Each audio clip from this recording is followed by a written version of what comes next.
Hello बच्चों, आज हम जेई एडवांस्ड की पीवाईक्यू सॉल्यूशन के अंदर सेंटर ऑफ मास चैप्टर को निपटाएंगे। जो बच्चे जेई एडवांस की प्रिपरेशन कर रहे हैं, जेई एडवांस का एग्जाम देने वाले हैं, उनको तो बड़ा ऑफकोर्स सारा का सारा लेक्चर देखना ही देखना है। साथ ही साथ जो बच्चे जेई मेन का एग्जाम देने वाले हैं अभी आने वाले दिनों के अंदर, और उनको अगर सेंटर ऑफ मास का अगर रिविजन करना ही है तो मैं कहूंगा कि ना ये वाला लेक्चर देख लें, क्योंकि इस लेक्चर के अंदर बड़ा मोस्टली जो सवाल है वो मतलब फंडामेंटल टाइप के से ही, बेसिक टाइप के से सवाल है, मतलब जो बेसिक पॉइंट से उठकर जो सवाल बनते हैं वैसे से ही हैं। और बहुत सारे सवाल बड़ा कोलिजन बेस्ड हैं, कुछ centre of mass calculation based हैं, कुछ ज्योमेट्री बेस्ड भी हैं। तो ये सारे के सारे मतलब ऐसे हैं जो मतलब सारे के सारे पॉइंट्स को अच्छे से रिवाइज कर देते हैं। तो जो बच्चे जेई एडवांस देने वाले हैं वो तो बड़ा ऑफकोर्स मेरे साथ साथ सवाल करे ही करें, लेकिन जो बच्चे जेई मेन का एग्जाम देने वाले हैं वो भी बड़े आराम से सेंटर ऑफ मास चैप्टर का अच्छे से रिविजन इस टॉपिक से मतलब इस पूरे लेक्चर से कर सकते हैं। बस जो बेसिक सेंटर ऑफ मास होता है ना कि हाफ डिस्क का कहाँ पर है, हेमिस्फीयर का कहाँ पर है, बस वो याद करना बचे, बाकी सारे कॉन्सेप्ट इस लेक्चर से बड़े आराम से कवर हो जाएंगे। ठीक है, तो है ना, कर लेना। बाकी सवालों की लैंग्वेज बड़ा बहुत अच्छी है, तो I would take some time, मुझे समझाने में बताने में थोड़ा सा समय लग सकता है। ठीक, सबसे पहले बेटा ये वाला सवाल जो है ये 2008 का है। Two balls having linear momenta. बड़ा मोमेंटा मतलब मोमेंटम का प्लूरल है ना, क्योंकि दो बॉल्स है ना तो दोनों के मोमेंटम्स हैं एक तरीके से, तो मोमेंटा हो गया। पहले के पास बड़ा मोमेंटम है पी आई कैप और दूसरी बॉल के पास बड़ा मोमेंटम है माइनस पी आई कैप। तो दोनों बॉल्स के पास मिलाकर जो नेट मोमेंटम है वो आपके पास 0 है। अंडरगोज ए कोलिजन, बड़ा टकराएंगे। हम जानते हैं collision is basically rearrangement of the individual momentums, बस जो नेट मोमेंटम है वो तो अभी आपका 0 रहेगा। Undergoes collision in free space, बड़ा फ्री स्पेस मतलब कोई ग्रेविटी वगैरह नहीं है, तो कोई एक्स्ट्रा फोर्स नहीं है। एक्स्ट्रा फोर्स नहीं है इसका मतलब बड़ा इनिशियल मोमेंटम अगर 0 था तो फाइनल मोमेंटम भी 0 रहेगा। There is no external force acting on the ball. P1 dash and P2 dash with their final momentum, बड़ा उन दोनों बॉल्स की फाइनल मोमेंटम जो P1 डैश और P2 डैश हो गए टक्कर के बाद। Which of the following options are not allowed, बड़ा कौन से ऑप्शन अलाउड नहीं है, मुझसे ये पूछा गया। नॉट अलाउड पूछा गया फॉर एनी वैल्यू, मतलब कुछ भी वैल्यू रख दो, ये A1 A2 C1 C2 इनकी कुछ भी वैल्यू रख दो, ये अलाउड ही नहीं। चेक करते बेटा, लैंग्वेज अच्छी है। जो ए ऑप्शन है अगर मैं उसमें P1 dash plus P2 dash देखूं, मतलब पूरे सिस्टम का नेट मोमेंटम अगर देखूं तो वो कितना आ रहा है, वो आ रहा है A1 plus A2 i cap plus B1 plus B2 j cap plus C1 k cap. What do we want? हम चाहते हैं कि ये जो फाइनल मोमेंटम है सिस्टम का ये 0, क्या ये 0 हो सकता है क्या? ये वाली टर्म तो 0 हो सकती है। तब जब बेटा A1 और A2 जो है वो सेम वैल्यू क्यों, बस एक प्लस हो एक माइनस हो। जैसे मान लो ये 5 हो गया माइनस 5 हो गया, तो हो सकता है किसी न किसी वैल्यू के लिए, ठीक है, बस 0 नहीं होना चाहिए दोनों। वो लिख रखा है सवाल के अंदर कि इनमें A1 A2 B1 B2 C1 C2 में से कोई सा 0 नहीं होना चाहिए, लेकिन A1 प्लस A2 0 हो सकता है कि एक 6 हो गया एक माइनस 6 हो गया। So this can be 0। इसी तरह से बेटा similarly this can be 0, this can not be 0। कुछ भी वैल्यू ले लो, ये वाली टर्म 0 नहीं हो सकती। ये वाली टर्म 0 सिर्फ तभी होगी जब C1 0 होगा, लेकिन C1 0 अलाउड नहीं है सवाल के हिसाब से। तो इसका मतलब ये हो गया कि ये फाइनल मोमेंटम जो है वो 0 नहीं हो सकता, कुछ ना कुछ तो बच ही जाएगा। अगर कुछ ना कुछ अगर बच जाएगा तो इसका मतलब ये हो गया कि पहला वाला जो आपका ऑप्शन है उसके अंदर फाइनल मोमेंटम 0 नहीं हो पा रहा। और हमसे यही पूछा है कि कौन से के अंदर फाइनल मोमेंटम जो आपका नॉन 0 है, क्योंकि इनिशियल मोमेंटम 0 था। हमसे पूछा कौन सा नॉट अलाउड है, तो बड़ा अलाउड वाला कौन सा होगा जिसमें फाइनल मोमेंटम 0 हो। यहां पर आपका फाइनल मोमेंटम नॉन 0 है, तो ऑफकोर्स बड़ा आपका नॉट अलाउड। बी ऑप्शन पढ़ता हूं बेटा। बी ऑप्शन के अंदर अगर आपसे पूछो कि फाइनल मोमेंटम कितना है, तो आपका आंसर आएगा C1 प्लस C2 के cap. Can it be 0? Of course बेटा। C1 अगर मान लो 10 हो गया, C2 बेटा माइनस 10 हो गया, तो इन वैल्यूज के लिए बेटा ऑफ कोर्स 0 हो सकता है। और अगर ये 0 हो सकता है तो ये अलाउड है। इनिशियल मोमेंटम 0 है, फाइनल मोमेंटम भी 0 है, तो ये अलाउड है। अलाउड नहीं पूछा है, नॉट अलाउड पूछा है, तो ये गलत है। ठीक है, लैंग्वेज बेटा कैसे समझनी हो तो समझ गया। मेन बात लैंग्वेज के सवाल में कुछ भी खास बात नहीं है। नेक्स्ट इज बेटा तीसरा पढ़ता हूं, सी पढ़ता हूं। सी में बेटा मोमेंटम कितना आ गया, A1 plus A2 i cap plus बेटा B1 plus B2 j cap, इन दोनों का बेटा एडिशन बेटा क्या हो गया, 0 के cap. Can it be 0? Yes, ये तो 0 है बेटा। ये भी 0 हो सकता है, ये भी 0 हो सकता है। ये 0 कब बेटा, जब A1 और A2 एक प्लस में एक माइनस में। ये बेटा 0 कब, जब एक प्लस में और एक माइनस में, वैल्यूज बेटा सेम। तो कैन इट बी 0? यस। तो इज इट अलाउड? यस। क्या हमसे अलाउड पूछा है क्या? नहीं, नॉट अलाउड पूछा है। So this is of course not my answer. Last वाला बेटा मुझसे क्या पूछ रखा है? D option. बेटा डी ऑप्शन ऐड किया तो मेरे पास आ गया a1 plus a2 i cap plus 2 times b1 j cap. क्या ये वाली टर्म जीरो हो सकती है? बेटा बिल्कुल जीरो हो सकती है। क्या ये वाली टर्म जीरो हो सकती है? हाँ हो सकती है जब b1 जीरो हो, लेकिन b1 जीरो अलाउड ही नहीं बेटा, b1 जीरो तो हल ही नहीं सकते आप, तो इसका मतलब ये वाली टर्म जीरो नहीं हो सकती, और अगर ये वाली टर्म जीरो नहीं हो सकती तो ऑफकोर्स ये वाली टर्म तो बच ही जाएगी। इसका मतलब आपके पास फाइनली कुछ ना कुछ मोमेंटम बच गया। सिस्टम के पास इनिशियल मोमेंटम जीरो था, फाइनल मोमेंटम नॉन जीरो है, इसका मतलब this type of expression is not allowed. Not allowed ही पूछा है तो डी बी आपका आंसर आ गया। सो कौन सा आंसर आ गया बेटा आपके पास? A and D. Language wise बेटा सवाल थोड़ा सा बढ़िया था। ठीक है, आगे चलते हैं। बहुत ही बढ़िया सवाल, अच्छा सवाल बेटा, खास तौर से कॉन्सेप्ट सीखने के हिसाब से, बातें करने के हिसाब से कॉम्प्रिहेंशन है बेटा। 3 सवाल हैं इसके अंदर और मैं तीनों करके दिखाता हूं। अच्छे सवाल है, कोई बच्चा अगर खुद ट्राई करना चाहे बेटा खुद ट्राई कर सकता है। A small block of mass capital M moves on a frictionless surface of an inclined plane as shown in figure. बेटा को इंक्लाइंड प्लेन है, ये वाला एंगल 30 है बेटा, ये 60 है, ये डिस्टेंस √3 है बेटा, ये 3√3 है।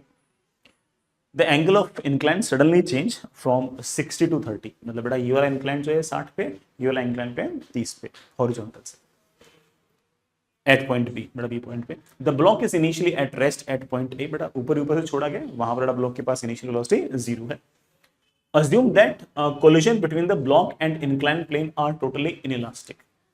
ये ब्लॉक बेटा आएगा आएगा आएगा आएगा, जब यहाँ पर ये एब्रप्ट चेंज होगा ना बेटा सरफेस का, तो ये वाला कोलिजन परफेक्टली इनइलास्टिक है बेटा। परफेक्टली इनइलास्टिक मतलब E इज इक्वल्स टू 0। किसी को इस बात का फंडा ना पता हो तो मैं हूं ना, समझाऊं। ठीक, तो पहला सवाल, speed of the block at point B immediately after it strikes the second inclined plane. जैसे ये ब्लॉक आया आया आया आया, टक्कर से पहले वेलोसिटी नहीं पूछी है, टक्कर के बाद कितनी वेलोसिटी होगी वो पूछिए। इस बी वाले पॉइंट पर बड़ा, ये जो दूसरा वाला इंक्लाइन प्लेन है इससे टक्कर के जस्ट बाद हमसे वेलोसिटी पूछिए। करेंगे।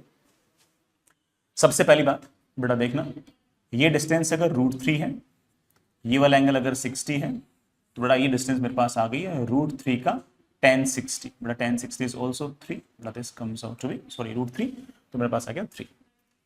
3 मीटर की हाइट से बेटा अगर ये नीचे आया तो loss in potential energy is of course बेटा mgh, it should be equal to gain in kinetic energy. तो मेरे पास बेटा v स्क्वायर की वैल्यू आ गई बेटा कितनी, 2 × 10 × 3 बेटा, v comes out to be √60 बेटा। √60 आंसर नहीं है, √60 बेटा वेलोसिटी कब है, टक्कर से जस्ट पहले। ये जो बेटा एक अब्रप्ट चेंज है ना सरफेस का, उससे उस पॉइंट पे टकराने से पहले √60 है, उसके बाद में कितनी होगी उसके लिए मैं सोचना पड़ेगा।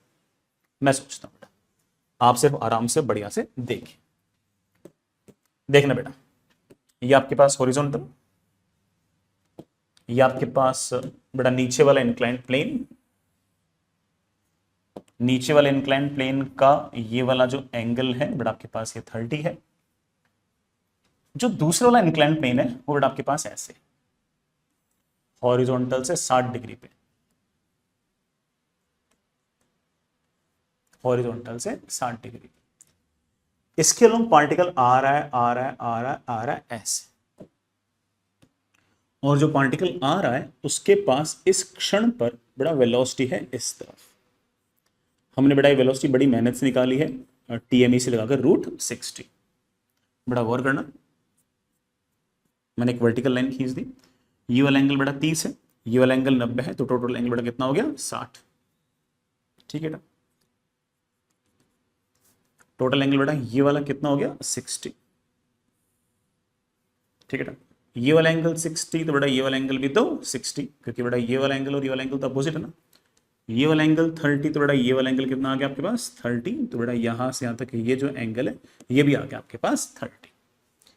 अब आराम से, अच्छा कॉन्सेप्ट है, समझने वाला है। ये जैसे ही बॉल आई वैसे ही ये जो इंक्लाइंड प्लेन होगा स्मूथ है, फ्रिक्शन तो लगाएगा नहीं, लेकिन ये इंक्लाइंड प्लेन के परपेंडिकुलर डायरेक्शन में इधर की तरफ तगड़ा फोर्स लगाएगा।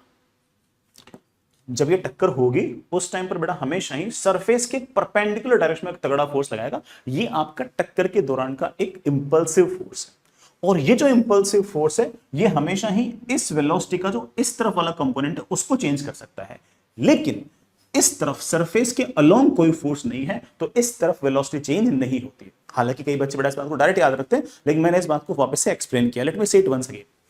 मैंने इस इंक्लाइन प्लेन के परपेंडिकुलर डायरेक्शन में एक लाइन खींच दी। ये जो बड़ा लाइन खींच दी है, इस लाइन का तुम एक नाम भी निकाल सकते हो, बड़ा this is line of impact. जब भी बड़ा टक्कर होगी, बड़ा बॉल आई आई आई आई इस इंक्लाइन प्लेन से टक्कर होगी, इस इंक्लाइन प्लेन के परपेंडिकुलर डायरेक्शन में तगड़ा इंपल्सिव फोर्स लगेगा, सरफेस के अलोंग कोई फोर्स नहीं लगेगा। तो सरफेस के अलोंग जो टक्कर से पहले वेलोसिटी थी, बड़ा हुआ टक्कर के बाद है। अब कॉन्सेप्ट सुनना, ये जो √60 है, मैं इसके दो कंपोनेंट कर रहा हूं, बड़ा गौर करना।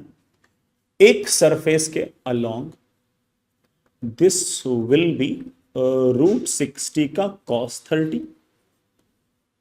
कम ऑन बेटा, इसका इधर वाला कंपोनेंट √60 का cos 30, ये बड़ा सरफेस के अलोंग है, और सरफेस के परपेंडिकुलर डायरेक्शन जो वेलोसिटी होगी बड़ा दिस विल बी √60 का sin 30। अब गौर से सुनना बेटा, जैसे ही टक्कर होगी सारा का सारा फोर्स इस डायरेक्शन में है, तो सिर्फ यही वाली वेलोसिटी चेंज होने की क्षमता है, ये वाली वेलोसिटी चेंज नहीं होगी, इस तरफ कोई फोर्स नहीं है, but this velocity is going to remain unchanged. Now the concept which comes, अगर ये सरफेस आपकी फिक्स है, अगर ये सरफेस फिक्स है, तो ये वाली बेटा वेलोसिटी अगर मान लो टक्कर से पहले √60 sin 30 थी, तो टक्कर के बाद आपके पास जो वेलोसिटी हो जाती है बेटा वो हो जाती है √60 sin 30 टाइम्स ई। ई क्या बेटा? इस सरफेस का कोफिशिएंट ऑफ रेस्टिट्यूशन। मैंने कुछ ज्यादा ही एक्सप्लेन कर दिया, बट मेरे ख्याल से कई बच्चों की चीज काम आएगी, क्योंकि मुझे इतना कुछ एक्सप्लेन करने की जरूरत ही नहीं थी। मुझे सिर्फ ये बोलने की जरूरत थी कि बेटा ये वाला जो सरफेस है परफेक्टली इनइलास्टिक है। परफेक्टली इनइलास्टिक में ई की वैल्यू क्या होती है? 0। और ई की वैल्यू 0 होने का मतलब ये है कि जो आपके पास बड़ा पार्टिकल आया उसके लाइन ऑफ इंपैक्ट के अलोंग जो वेलोसिटी है वो खत्म हो जाएगी। मैं डायरेक्ट बोल सकता था।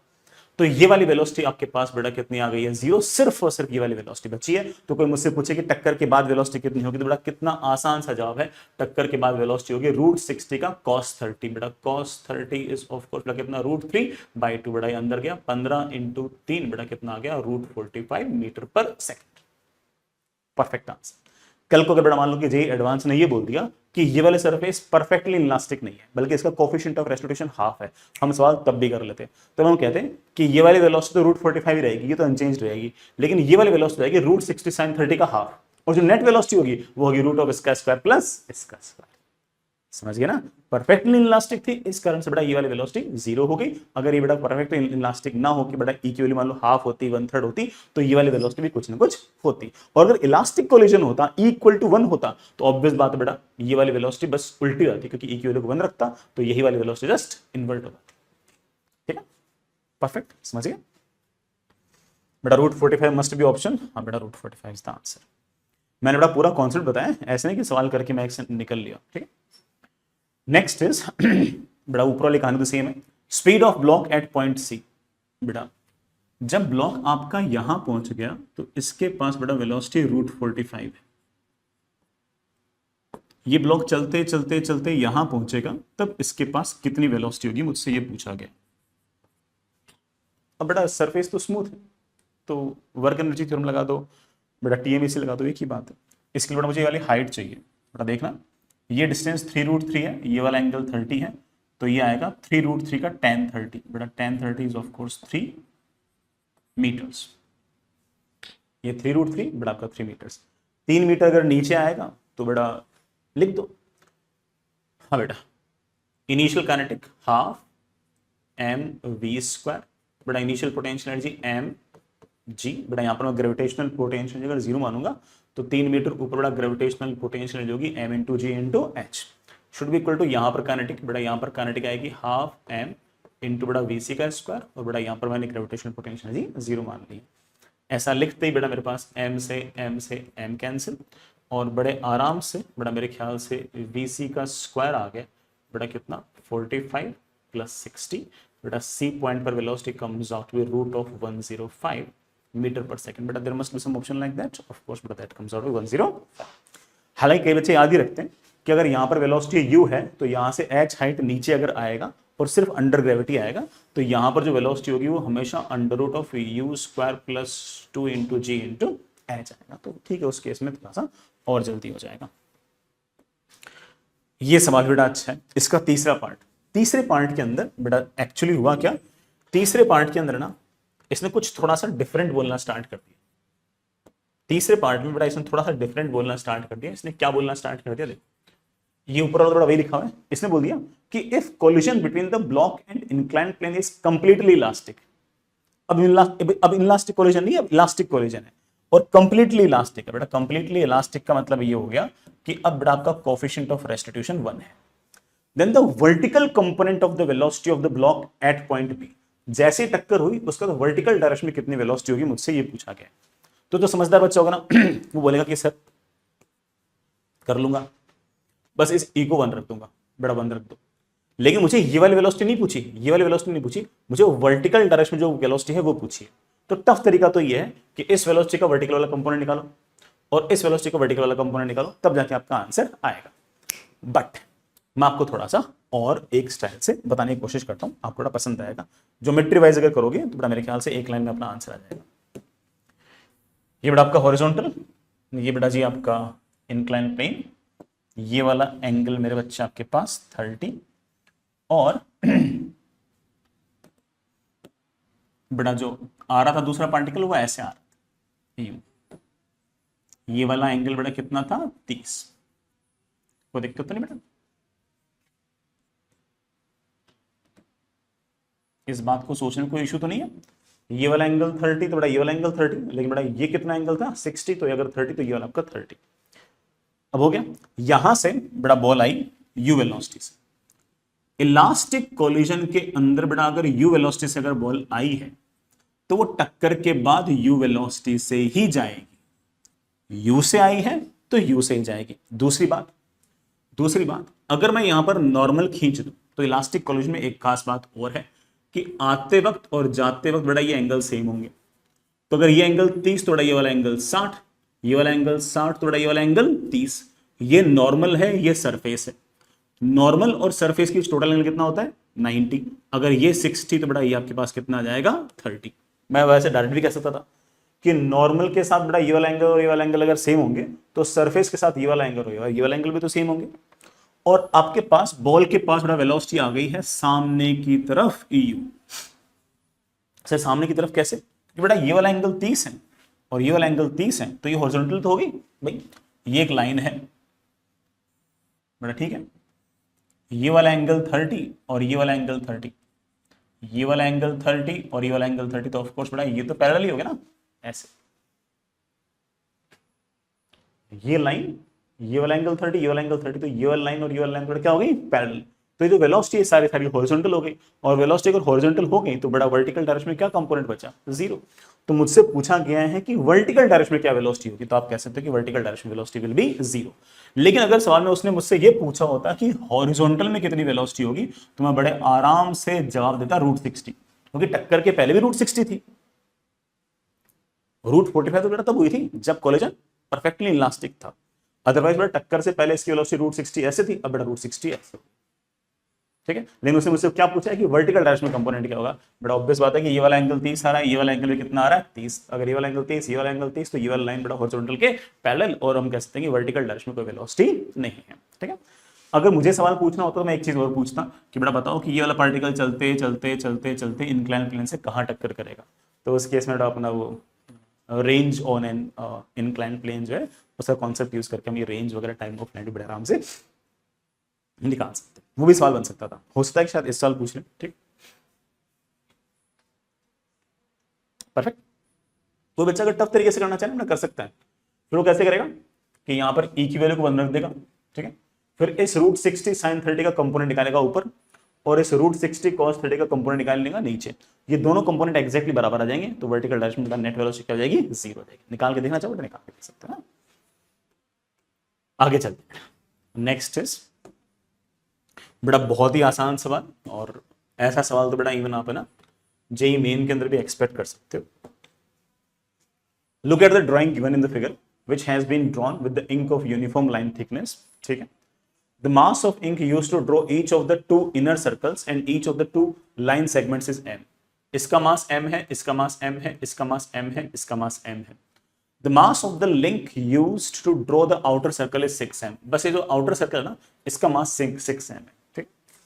The coordinates of the centre of the different part of the R, बड़ा सेंटर आउटर सर्कल, जो आउटर सर्कल है उसका सेंटर 0,0 है, जो बड़ा लेफ्ट इनर सर्कल है उसका सेंटर -a, है, जो राइट है बड़ा उसका सेंटर a, है, वर्टिकल लाइन का सेंटर भी बड़ा a 0,0 है।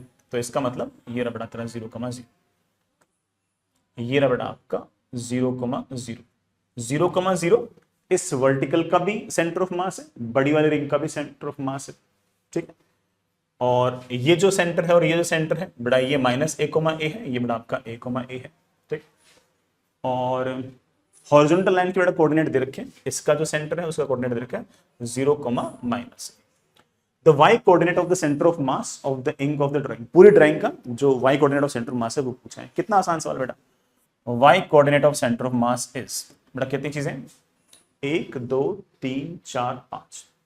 इनके लिए बेटा फॉर्मूला तुम जानते हो,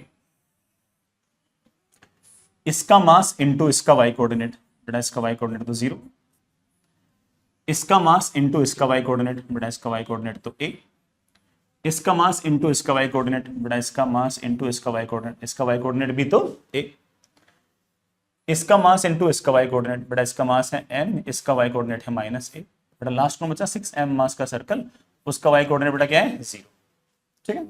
डिवाइड बाई पूरा मास m m m m, बेटा कितना आ गया 10m, बेटा ऊपर से नीचे से m तो बेटा आपके निपट गए। बेटा देखना क्या आ गया तुम्हारे पास 2a - a, बेटा क्या आ गया 2a - a, बेटा कितना आ गया a/10। तो y coordinate of centre mass comes out to be a/10। ऐसे बेटा अगर कोई मुझसे पूछेगा तो हम x कोऑर्डिनेट ऑफ सेंटर मास भी निकाल सकते हैं। ऑल्दो कोई बच्चा अगर बेटा हल्का सा स्मार्ट सा होगा वो बोल देगा कि sir x coordinate of centre मास तो 0 आएगा। मैंने पूछा बेटा कैसे, तो वो ऐसा कह सकता है कि सर देखो अगर मैं y एक्सिस के अलोंग ऐसे लाइन खींच दूं तो मुझे ऐसा लग रहा है कि जैसा सिस्टम लेफ्ट में है वैसा सिस्टम राइट में है, तो इसका मतलब centre of mass must lie on y axis, so x coordinate of centre mass comes out to be 0। हालांकि पूछा नहीं, बता रहा हूं। तो अगर कोई मुझसे पूछे कि ना sir what is the coordinate of centre mass of entire system, so answer comes out to be 0,a/10। x coordinate 0 और y कोऑर्डिनेट a/10। हालांकि बेटा सवाल सिर्फ और सिर्फ y कोऑर्डिनेट के लिए था, बाकी बातें तो मैं सिर्फ अपने हिसाब से बोल रहा हूं, ठीक है। परफेक्ट ना, बहुत बढ़िया बेटा। आगे चलते हैं। अच्छा सवाल है बच्चे, आराम से इत्मीनान से बेटा सुनना समझना, है ना। अच्छा सवाल है। हालांकि बेटा इसके अंदर मैं अगेन थोड़ा सा कोई ऐसा कॉन्सेप्ट यूज कर सकता हूं जो हमने पहले से क्लास में पढ़ रखा है। और two small particles of equal masses start moving in opposite direction from point A, बड़ा A point से in a horizontal circular orbit. Their tangential velocities are v and 2v respectively। तो एक के पास velocity v होगी बड़ा, sorry एक के पास बड़ा v होगी, एक के पास 2v होगी।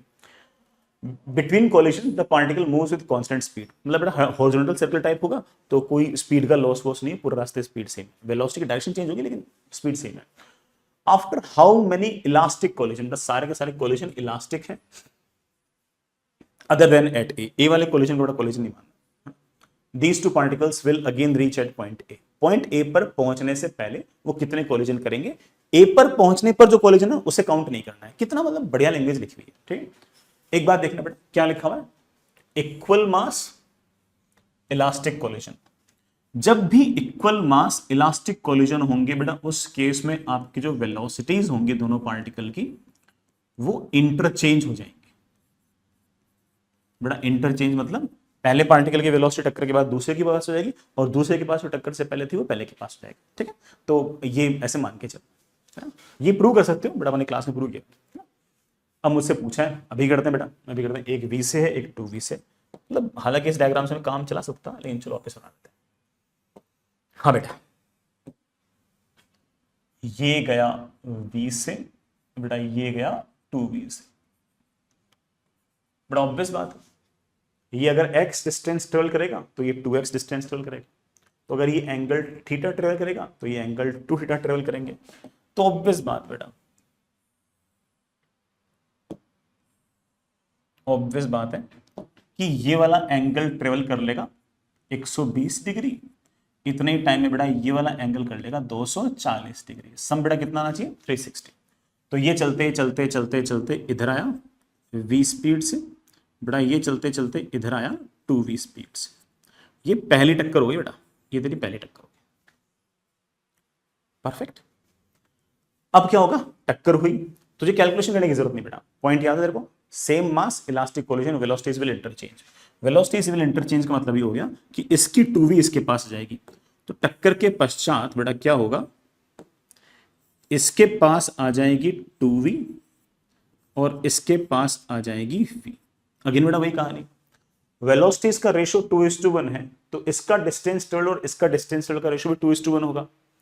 तो जहां कहीं मिलेंगे तब तक एंगल ट्रेवल का रेशियो भी 2:1 होगा, 2:1 होगा। और बेटा दोनों एंगल का सम कितना होना चाहिए, 360। तो ऑब्वियस बात है कि ये वाला एंगल चलेगा 240, बेटा ये वाला एंगल चलेगा 120। तो चलिए बेटा, मेरे ख्याल से जितना बेटा मैं समझ पाया हूं, यहां से ये एंगल चलेगा चलेगा चलेगा चलेगा चलेगा 240 जाएगा, ये चलेगा चलेगा चलेगा चलेगा चलेगा चलेगा चलेगा चलेगा चलेगा 120 जाएगा।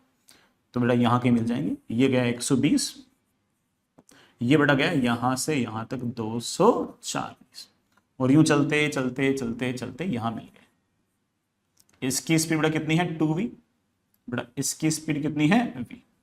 परफेक्ट। अब फिर से कोलिजन हुआ, वही बेटा कौन सा, इलास्टिक। अच्छा ये कोलिजन नंबर 2 है, हमें नंबर ऑफ कोलिजन तो काउंट करने। अब जैसे सेम मास इलास्टिक कोलिजन हो बेटा velocities will interchange. Velocities will interchange का मतलब ये हो गया कि अब इसके पास वेलोसिटी होगी टक्कर के बाद 2v और इसके पास बेटा वेलोसिटी कितनी हो गई v। अगेन बेटा वही कहानी, अब ये डिस्टेंस ट्रेवल करेगा 2x, ये डिस्टेंस ट्रेवल करेगा x। अब ऑब्वियस बात है कि ये एंगल ट्रेवल करेगा थीटा, ये ट्रेवल करेगा 2 थीटा। तो कहां मिलेंगे, थोड़ा ऑफ कोर्स ये चलते चलते चलते चलते चलते चलते 120 चलेगा, और ये चलते चलते चलते चलते 240 चलेगा। 240 में 120 ये हो गया, 120 ये हो गया, ये चलते चलते बड़ा वापस अपने इनिशियल पॉइंट पे पहुंच गया, और ये 120 है ही बड़ा, चलते चलते यहां पहुंच गया। ये आपका दोनों के दोनों यहां मीट कर चुके। लेकिन यहां पर जो मीट करने पर जो कोलिजन होगा वो काउंट नहीं करना है, वो उससे पहले तक काउंट करना है। तो आंसर 3 बोले या 2 बोले, कितने कोलिजन है, तो पहला कोलिजन यहाँ, दूसरा कोलिजन यहाँ, ये वाला कोलिजन कंसीडर नहीं करना है, दोनों बड़ा ए पॉइंट पे पहुंच गए। So number of collisions will be of course only 2। ठीक है, थर्ड वाला बेटा काउंट नहीं करना, उसने बोल रखा है। हालांकि मैं सब बच्चों से एक बात कहूंगा, repeat this question taking E equal to 2/3। बेटा कभी टाइम हो तो ट्राई कर सकते हो, एक बार बेटा 2/3 लेके कर। आगे चलते हैं, क्योंकि ये तो आसान हो गया ना बेटा, इसमें तो वेलोसिटी इंटरचेंज होगी तो कुछ करना नहीं पड़ा। आगे चलते हैं। अगेन बेटा काफी बेसिक सा कॉन्सेप्चुअल सवाल ही है बेटा, ठीक है, जैसे बेटा अपन क्लास में पढ़ते हैं वैसे से सवाल है बेटा, तुमने चीजें पढ़ रखी हैं उसी के एप्लीकेशन है। 3 ऑब्जेक्ट हैं, ABC are kept on a straight line and on a frictionless horizontal surface. These have masses m, 2m and m। बेटा एक का मास m है, एक का मास 2m है और एक का मास वापस से m है। तो object A moves toward B with a speed of 9 metre per second. बेटा ये आ रहा है ऐसे 9 मीटर पर सेकेंड से, ठीक है ना, and makes an elastic collision with it. ठीक है, वो रेस्ट पे हो। देयरफॉर B मेक्स कंप्लीटली, अच्छा हाँ, makes an elastic collision with it. बेटा 2m के साथ इलास्टिक कोलिजन करता है। तो हुआ क्या बेटा, हुआ ये कि ये m मास का A आया, ये 2m मास का ब्लॉक बेटा पहले से पड़ा है, इसके पास बेटा वेलोसिटी नो है, बेटा ये रेस्ट पे है। टक्कर के बाद इस m मास के ब्लॉक के पास बेटा वेलोसिटी हो गई लेट्स से v1, और 2m मास के ब्लॉक के पास बेटा वेलोसिटी हो गई है v2। आगे का सवाल भी पढ़ लेता हूं तो मुझे एक्जैक्टली आइडिया लग जाएगा कि मेरे को करना क्या है। Thereafter B makes completely inelastic collision with V। थोड़ा जो B है ना वो C से टक्कर करता है। अब B C से टक्कर करने के बाद क्या करेगा, उसके लिए मुझे B की वेलोसिटी चाहिए, तो इसका मुझे V2 चाहिए, तो V2 निकालते हैं। V2 निकालने के लिए बेटा सिर्फ और सिर्फ क्या करना है, यहां से लेकर यहां तक मोमेंटम कंजर्वेशन। इसके पास बेटा राइट साइड में मोमेंटम है 9 × m, इसके पास बेटा कोई मोमेंटम नहीं है। इसके पास बेटा मोमेंटम है m × v1, इसके पास बेटा मोमेंटम है 2m × v1। बेटा m cancel, 9 should be equal to v1 plus 2 times v2। बेटा v2 ये मेरे पास बेटा पहली इक्वेशन। दूसरी इक्वेशन बेटा कोएफिशिएंट ऑफ रेस्टिट्यूशन की, बेटा दैट इज इलास्टिक कोलिजन है तो coefficient of restitution 1। It says that coefficient of restitution always sets velocity of separation upon velocity of approach. Velocity of approach बेटा टक्कर से पहले, ये तो रेस्ट पे है, ये 9 से नजदीक आ रहा है तो velocity of approach is 9। What is velocity of separation, टक्कर के बाद ये दूर जा रहा है v2 से, ये नजदीक आ रहा है v1 से, तो दूर जाने की रेट बेटा क्या होगी v2 माइनस v1। तो मेरे पास दूसरी इक्वेशन आ गई है v2 minus v1 is equals to 9 बेटा, this is my equation number 2। कर लो बेटा सोल्व। तुम्हें इंटरेस्ट किस में, तुम बोलोगे मुझे तो इंटरेस्ट सिर्फ और सिर्फ v2 में है, बेटा दोनों इक्वेशंस को ऐड कर दो। दोनों इक्वेशंस को ऐड किया तो v1 मेरे पास हो गया गायब, मेरे पास आ गया 3 times of v2 is equals to 18, बेटा v2 comes out to be 6 metre per second. तो ये बेटा चक्कर के बाद 6 मीटर पर सेकेंड से भागे जा रहा है, ठीक है। नाउ ये बेटा 6 मीटर पर सेकेंड से भागा भागा भागा भागा और m से जाकर परफेक्टली इलास्टिक कोलिजन कर रहा है। बेटा परफेक्टली मतलब परफेक्टली बोल दो बेटा, कंप्लीटली बोल दो, एक ही बात। कंप्लीटली इनइलास्टिक कोलिजन अगर इस तरह से हेड ऑन करेगा तो जाएगा और चिपक जाएगा। जैसे चिपका ये 2m और ये m, बेटा कुल मिलाकर कितना मास हो गया 3m। ये सारा का सारा अरेंजमेंट बेटा किसी न किसी वेलोसिटी जाएगा v डैश से। मुझसे बेटा ये v डैश वेलोसिटी पूछ रखी है, मुझसे पूछा तो find the final velocity of the object C. वैसे बेटा ऑब्जेक्ट सी बोलो चाहे बी बोलो एक ही बात है, क्योंकि बेटा बी और सी अब चिपक गए हैं। ऑफ कोर्स बेटा यहां से तक परफेक्टली इनइलास्टिक कोलिजन है, तो ऑब्वियस बात है कि एनर्जी कंजर्वेशन का सवाल नहीं उठता। एनर्जी कंजर्व सिर्फ और सिर्फ इलास्टिक कोलिजन में होती है, इस तरह की परफेक्टली इलास्टिक कोलिजन में नहीं होती। मोमेंटम कंजर्व होता है। मोमेंटम बेटा इसका बोलना कितना है 2m इंटू 6, ये थोड़ा रेस्ट पे है, should be equal to 3m into V dash. बेटा m से m कैंसिल हो गया, वी डैश की value comes out to be 4 metre per second. But of course answer should be 4 metre per second. बड़ा subjective था, answer मुझे 4 metre per second में पूछा है तो 4 मीटर पर सेकेंड। तो इंटीजर टाइप सवाल रहा होगा, जेई 2000 एडवांस 9 का सवाल ना, 2009 का एडवांस का सवाल। अच्छा सवाल है बेटा 2010 का, थोड़े बेटा आपके इक्का दुक्का कॉन्सेप्ट और बेटर करेगा। हो सकता है बेटा उसमें से कोई कॉन्सेप्ट आपका ना सुना हो, तो एक बार आराम से इतना से सुन लेना। More than one correct question है, a block a point mass 1 kg collides elastically with a stationary point mass of 5 kg। बेटा एक 1 kg का पार्टिकल है, वो इलास्टिकली कोलाइड कर रहा है एक 5 kg के पार्टिकल से। बेटा 5 kg का जो पार्टिकल है, मैं पहले बोल दूं बेटा वो रेस्ट पे है, तो ऑब्वियस बात है बेटा ये कुछ ना कुछ वेलोसिटी से इसकी तरफ आ रहा होगा।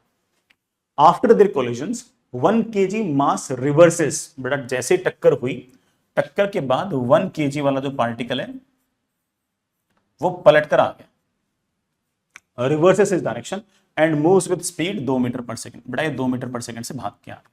टक्कर से बेटा पहले इसकी वेलोसिटी मान लेता हूं v, और बेटा जो 5 kg है उसके पास बेटा कितनी वेलोसिटी होगी पता नहीं है, 5 kg के पास बेटा मैंने इस तरफ वेलोसिटी मान ली है v dash. Which of the following statement is are correct for these two statement? बेटा मोमेंटम कितना है शुरुआत में वगैरह वगैरह ये पूछ रखा है। सिस्टम के पास कितना मोमेंटम है शुरुआत में, उसके लिए बेटा मुझे ऑफ कोर्स बेटा वेलोसिटी पता होनी चाहिए। तो वेलोसिटी मुझे पता नहीं है, ना मुझे पता वी डैश पता है, ना मुझे वी पता है। बेटा बस ये पता है कि 1 kg के पास टक्कर के बाद वेलोसिटी 2 मीटर पर सेकंड है, वो भी लेफ्ट डायरेक्शन में। तो यहां से तक मैं क्या कर सकता हूं, यहां से यहां तक बेटा मैं 2 इक्वेशन लगा सकता हूं, एक मोमेंटम की और दूसरी ई की। हालांकि बच्चा ऐसे कहेगा कि सर कोलिजन इलास्टिक है तो उसमें एनर्जी भी कंजर्व कर सकता हूं। बिल्कुल कर सकते हो, लेकिन एनर्जी कंजर्व करने में और E इक्वल टू 1 के अंदर E इक्वल टू 1 यूज करना हमेशा बेटर रहेगा, क्योंकि E की जो इक्वेशन होती है, कोएफिशिएंट ऑफ रेस्टिट्यूशन की जो इक्वेशन होती है वो लीनियर होती है, इसलिए उसको सोल्व करना हमेशा ही आसान रहेगा। तो बेटा एक काम करना, इस साइड को बेटा प्लस और इस साइड को minus. Initial momentum is equals to final momentum, of course बेटा वेक्टर क्वांटिटी। इसके पास बेटा मोमेंटम है 1 into v, इसके पास बेटा मोमेंटम ऑफ कोर्स बेटा कितना है 0, इसके पास बेटा मोमेंटम है 1 into -2, और इसके पास बेटा मोमेंटम है आपके पास 5 into v डैश। बेटा -2 क्यों लिखा, क्योंकि नेगेटिव डायरेक्शन है। मेरे पास आ गया v should be equal to 5v dash -2। This is my equation number 1। दूसरी इक्वेशन बेटा किसकी, E की। इलास्टिक कोलिजन है बेटा E equal to 1, it should be equal to velocity of separation upon velocity of approach. Approach कितना है, ये rest पे है, ये v से आ रहा है, थोड़ा velocity of approach is v। What is velocity of separation, ये 2 से दूर जा रहा है, ये v डैश से दूर जा रहा है, तो दूर जाने की बड़ा दर कितनी हो गई है v डैश +2। मेरे पास आ गया है v dash +2 should be equal to, this is my equation number 2। ये भी v है बड़ा, ये भी है, दोनों को बराबर किया तो मेरे पास आ गया 5 times v dash -2 is equals to v dash +2। मेरे पास बड़ा v डैश इधर आया, 4 times of v dash should be equal to 4। बड़ा v डैश की वैल्यू आ गई है 1 मीटर पर सेकेंड। इसका मतलब टक्कर के बाद बेटा इसके पास वेलोसिटी 1 मीटर पर सेकंड है। बेटा इस v डैश को यहां पटकना तो बेटा v की वैल्यू शायद 3 आ गई होगी, इसका मतलब टक्कर से पहले बेटा इसकी वेलोसिटी 3 मीटर पर सेकंड है। अब सवाल पढ़ते हैं, ठीक है। Total momentum of the system is, system के पास मोमेंटम कितना है बेटा, चाहे पहले निकाल लो टक्कर से पहले, चाहे टक्कर के बाद निकालो, एक ही बात है, मोमेंटम तो सेम ही है। टक्कर के पहले इसके पास मोमेंटम है 1 × 3, इसके पास बेटा रेस्ट पे मोमेंटम है 0, कुल मिलाकर बेटा मोमेंटम कितना आ गया 3 kg मीटर पर सेकंड राइट डायरेक्शन में, ये सही लग रहा है, ठीक है। Momentum of 5 kg block after collision, बेटा इस 5 kg ब्लॉक के पास टक्कर के बाद मोमेंटम कितना होगा, टक्कर के बाद होगा 5 × 1, 5 kg मीटर पर सेकंड, ये बड़ा बोल रखा है 4 kg मीटर पर सेकंड, गलत। तो बेटा टोटल मोमेंटम जो होगा वो 3 kg मीटर पर सेकंड होगा, चाहे इनिशियल हो चाहे फाइनल हो। मोमेंटम ऑफ बेटा 5 kg ब्लॉक जो होगा 1 मीटर पर सेकंड होगा। अगला है kinetic energy of centre of मास। अब यार हो सकता है किसी किसी बच्चे को सेंटर ऑफ मास के काइनेटिक एनर्जी का अर्थ ना पता हो, तो एक काम करते हैं बेटा, एक बार देखते हैं kinetic energy of centre of mass अगर कभी पूछा जाए, kinetic energy of centre of mass अगर पूछा जाए तो it is always equals to half mass of the entire system multiplied by centre of mass की वेलोसिटी का स्क्वायर।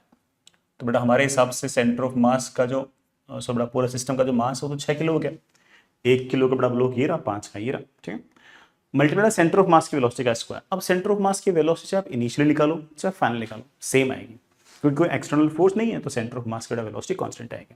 तो एक काम करते हैं पहले निकाल लेते हैं, सेंटर ऑफ मास की वेलोसिटी आएगी बेटा बोलना m1v1 प्लस m2v2, बेटा इसके पास तो कोई वेलोसिटी है ही नहीं, upon m1 plus m2। I think बड़ा सेंटर ऑफ मास की वेलोसिटी आ गई हाफ, तो हाफ इंटू m इंटू बड़ा 1/2 का स्क्वायर, बड़ा 4 ये और 2 ये, बड़ा कितना हो गया 8, 6/8 बड़ा दैट इज 3/4, बड़ा that comes out to be 0.75 joules. तो सेंटर ऑफ मास की अगर वेलोसिटी पूछे तो बड़ा आपके पास ये बहुत ही क्लियर सा फॉर्मूला है। अच्छा बेटा एक बात और, अगर मान लो कभी ऐसे पूछ ले कि what is the kinetic energy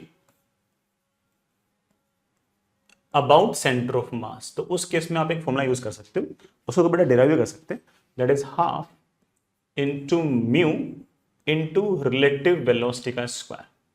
बड़ा म्यू मतलब रिड्यूस्ड मास, रिड्यूस्ड मास आपके पास आएगा m1 m2 upon m1 plus m2। We relative मतलब बेटा जो दोनों ब्लॉक्स है ना जिनके बीच में टक्कर हो रही है उनके बीच में जो रिलेटिव वेलोसिटी है उसके मैग्नीट्यूड का स्क्वायर। हालांकि बेटा सवाल में पूछा नहीं, बता ऐसे बातें कर रहा हूं, ऐसे निकाल के दिखाऊं कितना आएगा, निकाल के बेटा देखते हैं। हाफ m1 m2 बड़ा 5 into 1 upon m1 plus m2 बड़ा 6, रिलेटिव बड़ा वेलोसिटी का स्क्वायर, बड़ा रिलेटिव वेलोसिटी बड़ा जरा चेक करना, बड़ा रिलेटिव वेलोसिटी कितनी आएगी, ये रेस्ट पे ये 3 से नजदीक आ रहा है तो रिलेटिव वेलोसिटी 3 हो गई, तो 3 का स्क्वायर, तो मेरे पास आ गया हाफ इंटू 5/6 इंटू मेरे बच्चे 9। बड़ा देखना 3 से बड़ा ये कैंसिल, ये आ गया 2, हाँ बड़ा, और बड़ा ऊपर तो कितना आ गया 15, बड़ा नीचे कितना आ गया 4। आई थिंक बड़ा ये कितना आ गया 5 3 15 बटे 4, बड़ा आई थिंक 3.75 जूल्स। पूछा नहीं बेटा सवाल में, तो ऐसे ना कॉन्सेप्ट बताने के चक्कर में था। नेक्स्ट इज, अच्छा हाँ, तो kinetic energy of centre of mass 0.75 joule seems good to me. बेटा total kinetic energy of system, system की टोटल काइनेटिक एनर्जी कितनी है। अब सिस्टम की टोटल काइनेटिक पहले निकालो चाहे बाद में निकालो, एक ही बात है, पहले निकालना आसान है क्योंकि एक ब्लॉक रेस्ट पे। तो kinetic energy of system is half into m into बड़ा v का स्क्वायर, तो बड़ा 9/2 दैट कम्स आउट 4.5 जूल्स।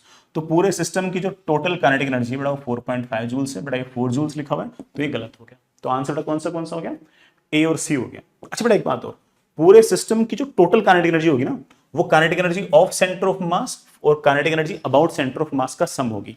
तो kinetic energy of centre of mass बेटा कितना आ रही है 0.75 joule, kinetic energy about centre of mass कितनी आ रही है 3.75 जूल। चेक कर लो इन दोनों का सम बेटा कितना आएगा, net kinetic energy that is 4.5 joules. ठीक है, आगे चलते बेटा। नेक्स्ट इज बेटा बहुत ही बढ़िया सा सवाल है ना, ऐसे 2 चैप्टर है कॉन्सेप्ट मिक्स करके सवाल बनाया गया, सवाल अच्छा है। ठीक है, ये बेटा जेई ने एडवांस्ड में 2011 में ये वाला सवाल पूछा था, कैलकुलेशंस भी आसान है बेटा। ठीक है, बस कॉन्सेप्ट वाइज थोड़ा सा अच्छा।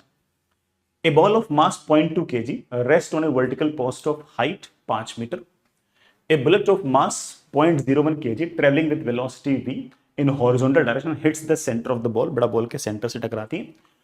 After the collision the ball and the bullet travels independently, फिर बड़ा वो बुलेट क्या करती है कि उस बॉल के अंदर से धस के बाहर निकल जाती है। जैसे बड़ा वो बॉल से धस के बाहर निकलेगी, ऑफ कोर्स बुलेट की वेलोसिटी थोड़ी सी घट जाएगी और बॉल के पास कोई ना कोई सामने की तरफ वेलोसिटी आ जाएगी। बुलेट का मोमेंटम कंजर्व नहीं है, बॉल का मोमेंटम कंजर्व नहीं, लेकिन पूरे सिस्टम का मोमेंटम हॉरिजॉन्टल डायरेक्शन में मोमेंटम पूरे सिस्टम का कंजर्व्ड है। mg तो बड़ा वर्टिकल लग रहा है, ठीक है, हॉरिजॉन्टल पूरे सिस्टम मोमेंटम कंजर्व।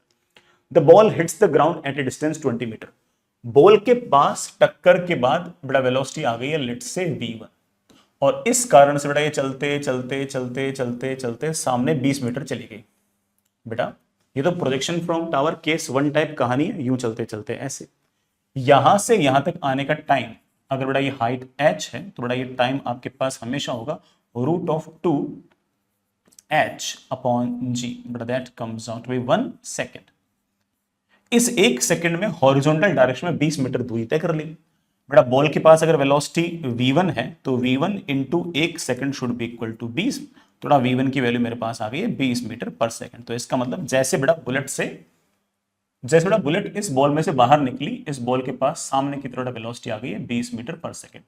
जो बुलेट है उसके पास भी बेटा कोई ना कोई वेलोसिटी होगी। बेटा बुलेट जो है वो ध्यान से देखो वो 100 मीटर दूर जाए गिरी है, लेकिन बुलेट का जो मोशन है वही प्रोजेक्शन फ्रॉम टावर जैसा ही है केस 1, उसके भी बेटा यहां से तक आने का टाइम बेटा वही √2h/g 1 सेकंड। 1 सेकंड में अगर वो 100 मीटर चल रही है तो उसकी बेटा वेलोसिटी कितनी होगी 100 मीटर पर सेकंड। तो इसका मतलब बुलेट के पास बेटा वेलोसिटी टक्कर के बाद 100 मीटर पर सेकंड है, टक्कर के बाद।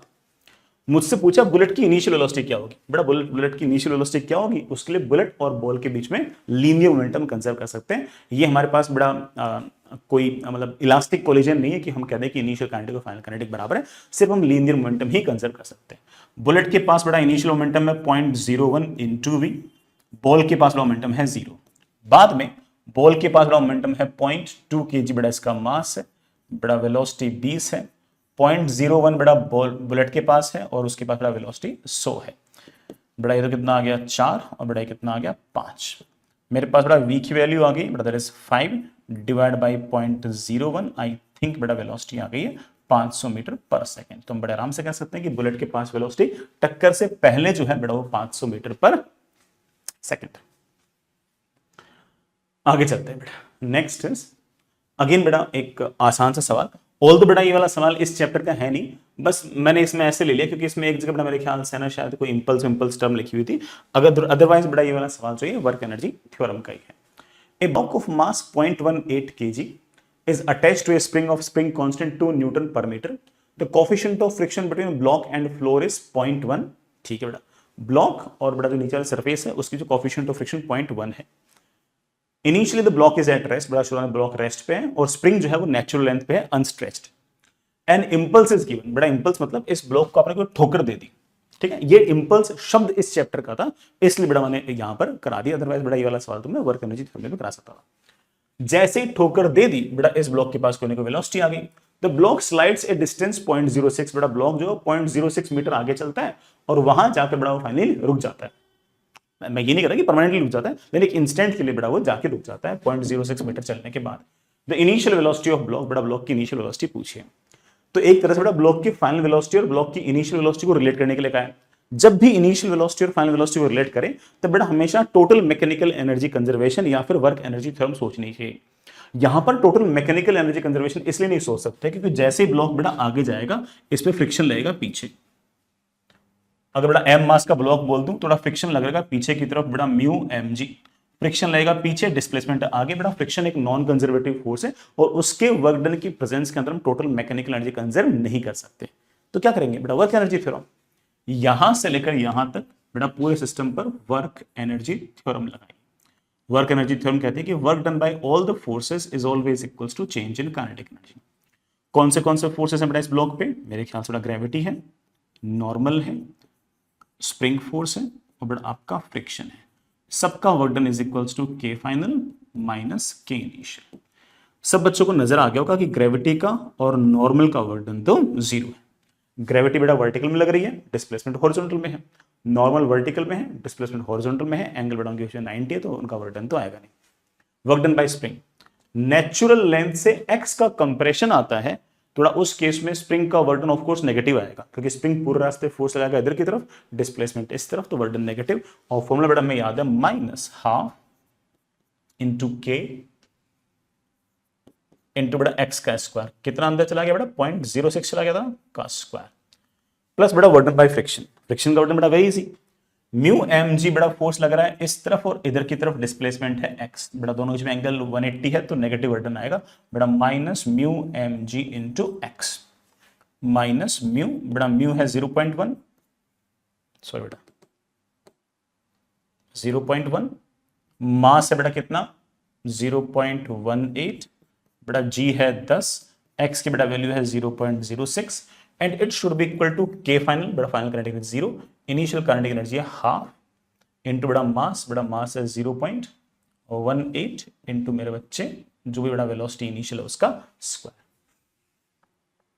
ठीक है, कर लेना सॉल्व, मैं इसमें क्या बोलूं बेटा, ठीक है चलो कर देता हूँ सॉल्व।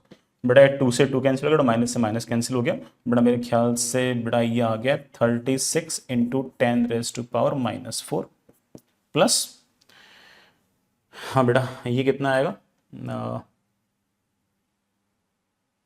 18 इंटू 6, बेटा 18 इंटू 6, बेटा ये 0 और 10 तो घटा होगा इंटू 10⁻⁻⁴,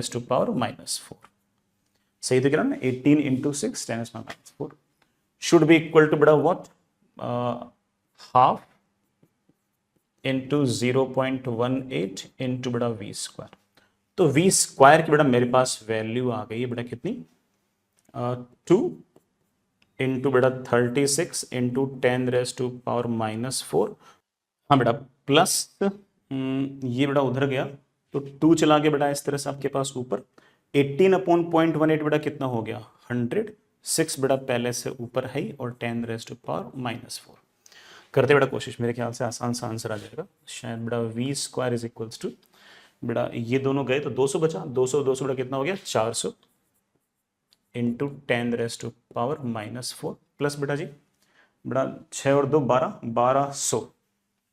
1200 इंटू 10⁻⁻⁴ बेटा कितना आ गया मेरे ख्याल से आ गया बेटा 1600 इंटू 10⁻⁻⁴, ये बेटा वी स्क्वायर है, वी कितना होगा इसका रूट होगा, तो बेटा कितना होगा that is equals to 40 into 10⁻⁻², ये बेटा मेरे ख्याल से 0.4 मीटर पर सेकेंड, तो बेटा स्पीड जो होगी बेटा वो 0.4 मीटर पर सेकेंड आपके पास आ गई है। उस स्पीड को बेटा मुझे n/10 लिखना है, इंटीजर में कन्वर्ट करना होगा, शायद 10 ऊपर गया तो बेटा n की वैल्यू कितनी आ गई 4, तो n के पास बेटा वैल्यू कितनी आ गई 4, शायद इंटीजर में रहा होगा तो इस तरह से पूछ लिया। ठीक है बच्चे, वो सिर्फ इंपल्स बेटा लिखा था इसलिए ऐसा था। अगेन बेटा अच्छा सवाल, जिस बच्चे को बेटा थोड़े कॉन्सेप्ट याद रहते हैं ना वो तो क्या करेगा कि एक लाइन में सवाल कर देगा, एक लाइन में सवाल कर देगा, और वैसे अगर देखें तो इसके अंदर 2 अलग अलग चैप्टर से कॉन्सेप्ट आ रहे हैं, vertical circular motion and of course centre of mass. Then किसी को अगर बात अगर याद है ना तो बड़े आराम से 2-2.5 मिनट में सारा सवाल कर सकता है। सर सवाल को पढ़ने में समय लगता है, करने में समय नहीं लगेगा, मुझे समय लगेगा क्योंकि बेटा वो तो ऑफ कोर्स मैं तो और भी जितनी बेसिक से बातें उतनी सारी बताने की कोशिश करूंगा। A bob of mass m suspended by a string of length L1 is given minimum velocity required to complete a full vertical circular motion। ठीक है ना, सस्पेंडेड बाय स्ट्रिंग है ना, थोड़ा उसको मिनिमम आपने वेलोसिटी दी है बेटा, that minimum velocity is of course बेटा कितनी √5g L1। पूरा कंप्लीट वर्टिकल सर्कुलर मोशन हो स्ट्रिंग वाले केस में तो बेटा लोवेस्ट पॉइंट पे वेलोसिटी होनी चाहिए √5g L1। At the highest point it collides elastically with another bob of mass m, दूसरे पार्टिकल से टक्कर करता है, उसका मास भी m है, सेम मास इलास्टिक कोलिजन वही बेटा कॉन्सेप्ट की velocities will interchange, suspended by a string of length L2 which is initially at rest, both the strings are massless and inextensible, if the second bob after collision acquires the minimum speed required to complete a full vertical circular motion then find ratio L1/L2। बेटा बहुत ही आसान है ये तो, ये आपके पास ऊपर है ना ऐसे एक रस्सी है बेटा, ठीक है, इसकी लेंथ है L2, यहां पर बेटा कोई ना कोई m मास ऐसे टंगा हुआ है, सवाल अलग से पढ़ना बेटा। इसके नीचे बड़ा एक दूसरा जुगाड़ है ऐसे, ये हिंज है और ये बड़ा आपके पास रस्सी है ऐसे, इस रस्सी की बड़ा लेंथ है आपके पास L2 और यहां पर मैंने कोई m मास को कुछ ना कुछ वेलोसिटी दे दी है, सो बड़ा ये लेंथ L1 है, ये जो बड़ा वेलोसिटी होगी बेटा कितनी होगी √5g × L1। ये जाता है जाता है जाता है जाता है जाता है, हाईएस्ट पॉइंट पे टक्कर करता है इससे, दूसरे वाले से। हाईएस्ट पॉइंट पे इस एम मास के पास कितनी वेलोसिटी होगी? कई बच्चे डायरेक्ट लिख देंगे किसे रूट जीएल होगी, कई बच्चों को याद ही रहता है। जिन बच्चों को ना याद हो बेटा उनके लिए बोल दो कि यहां से अंत तक बेटा सिर्फ और सिर्फ ग्रेविटी का ही वर्डन है, ग्रेविटी कंजर्वेटिव फोर्स है, टेंशन का वर्डन नहीं है। तो आप यहां से यहां तक इस एम मास का जो पार्टिकल है इस पर टोटल मैकेनिकल एनर्जी कंजर्वेशन कर सकते हो। Half M initial kinetic energy बेटा वेलोसिटी का स्क्वायर, इनिशियल बेटा gravitational potential zero, highest point पर बेटा तुम जानते हो half into M into V square, और ग्रेविटेशनल पोटेंशियल जो जाएगी यहां पर अगर जीरो है तो बेटा यहां पर of course 2 into L1 M into G into H. Solve करते बेटा वी की वैल्यू आ गई बेटा कितनी, रूट जी L1। तो ये जो एम मास आया है ये बेटा कितनी वेलोसिटी से आया है, रूट जी टाइम्स L1 से।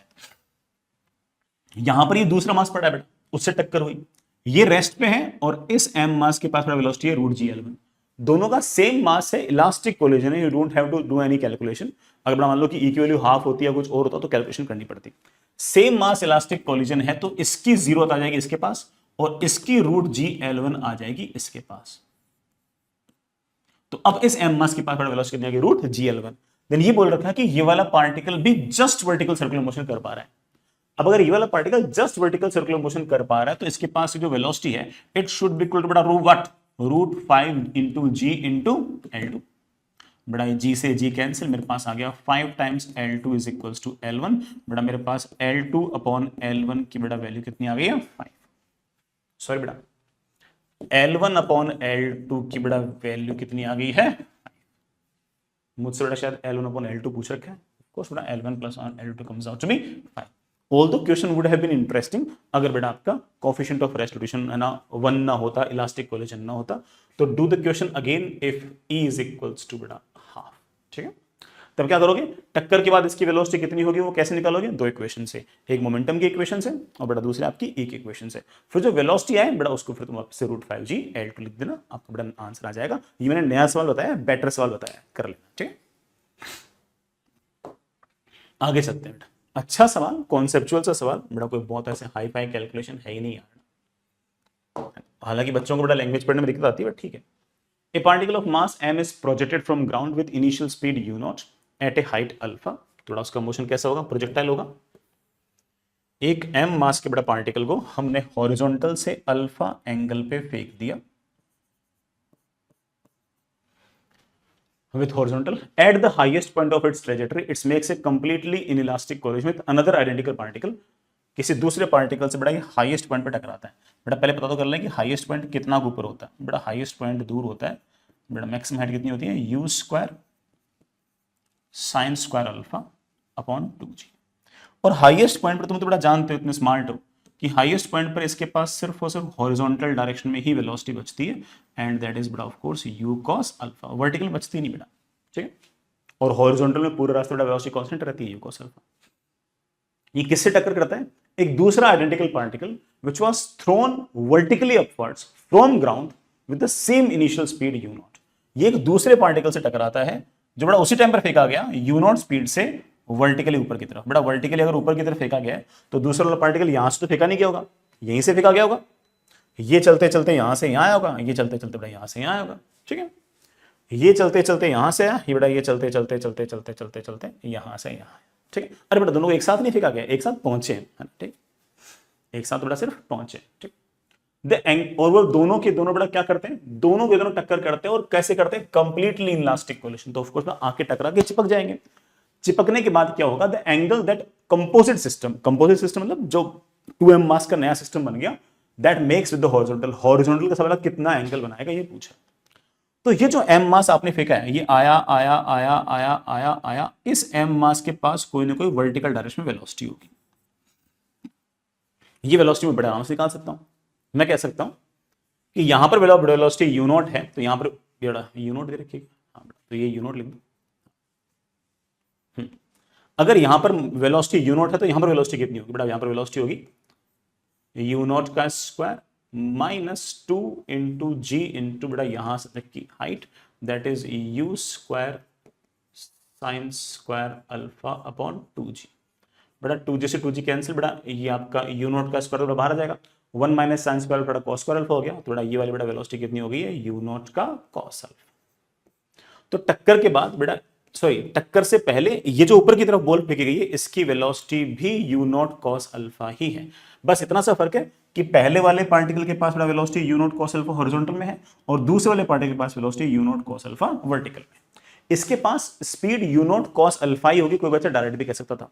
वो कह सकता था देखो सर इस वाले पार्टिकल के और इस वाले पार्टिकल के पास ग्राउंड पर काइनेटिक एनर्जी सेम है, इस हाइट पर दोनों के पास ग्रेविटेशनल पोटेंशियल सेम है, तो इस हाइट पर दोनों के पास काइनेटिक एनर्जी भी तो सेम होनी चाहिए, और अगर काइनेटिक एनर्जी सेम होनी चाहिए तो ऑफ कोर्स बड़ा स्पीड भी तो सेम होनी चाहिए। तो अगर इसकी speed u naught cos alpha तो इसकी स्पीड तो यू नॉट कॉस अल्फा। जैसे ही दोनों पार्टिकल आए और चिपके वैसे ही बड़ा कुछ ना कुछ एक्स एक्सिस के लोग बड़ा वेलोसिटी बचेगी वीएक्स, वाई के लोग बड़ा वेलोसिटी बचेगी वीवाई, और मास हो जाएगा 2m।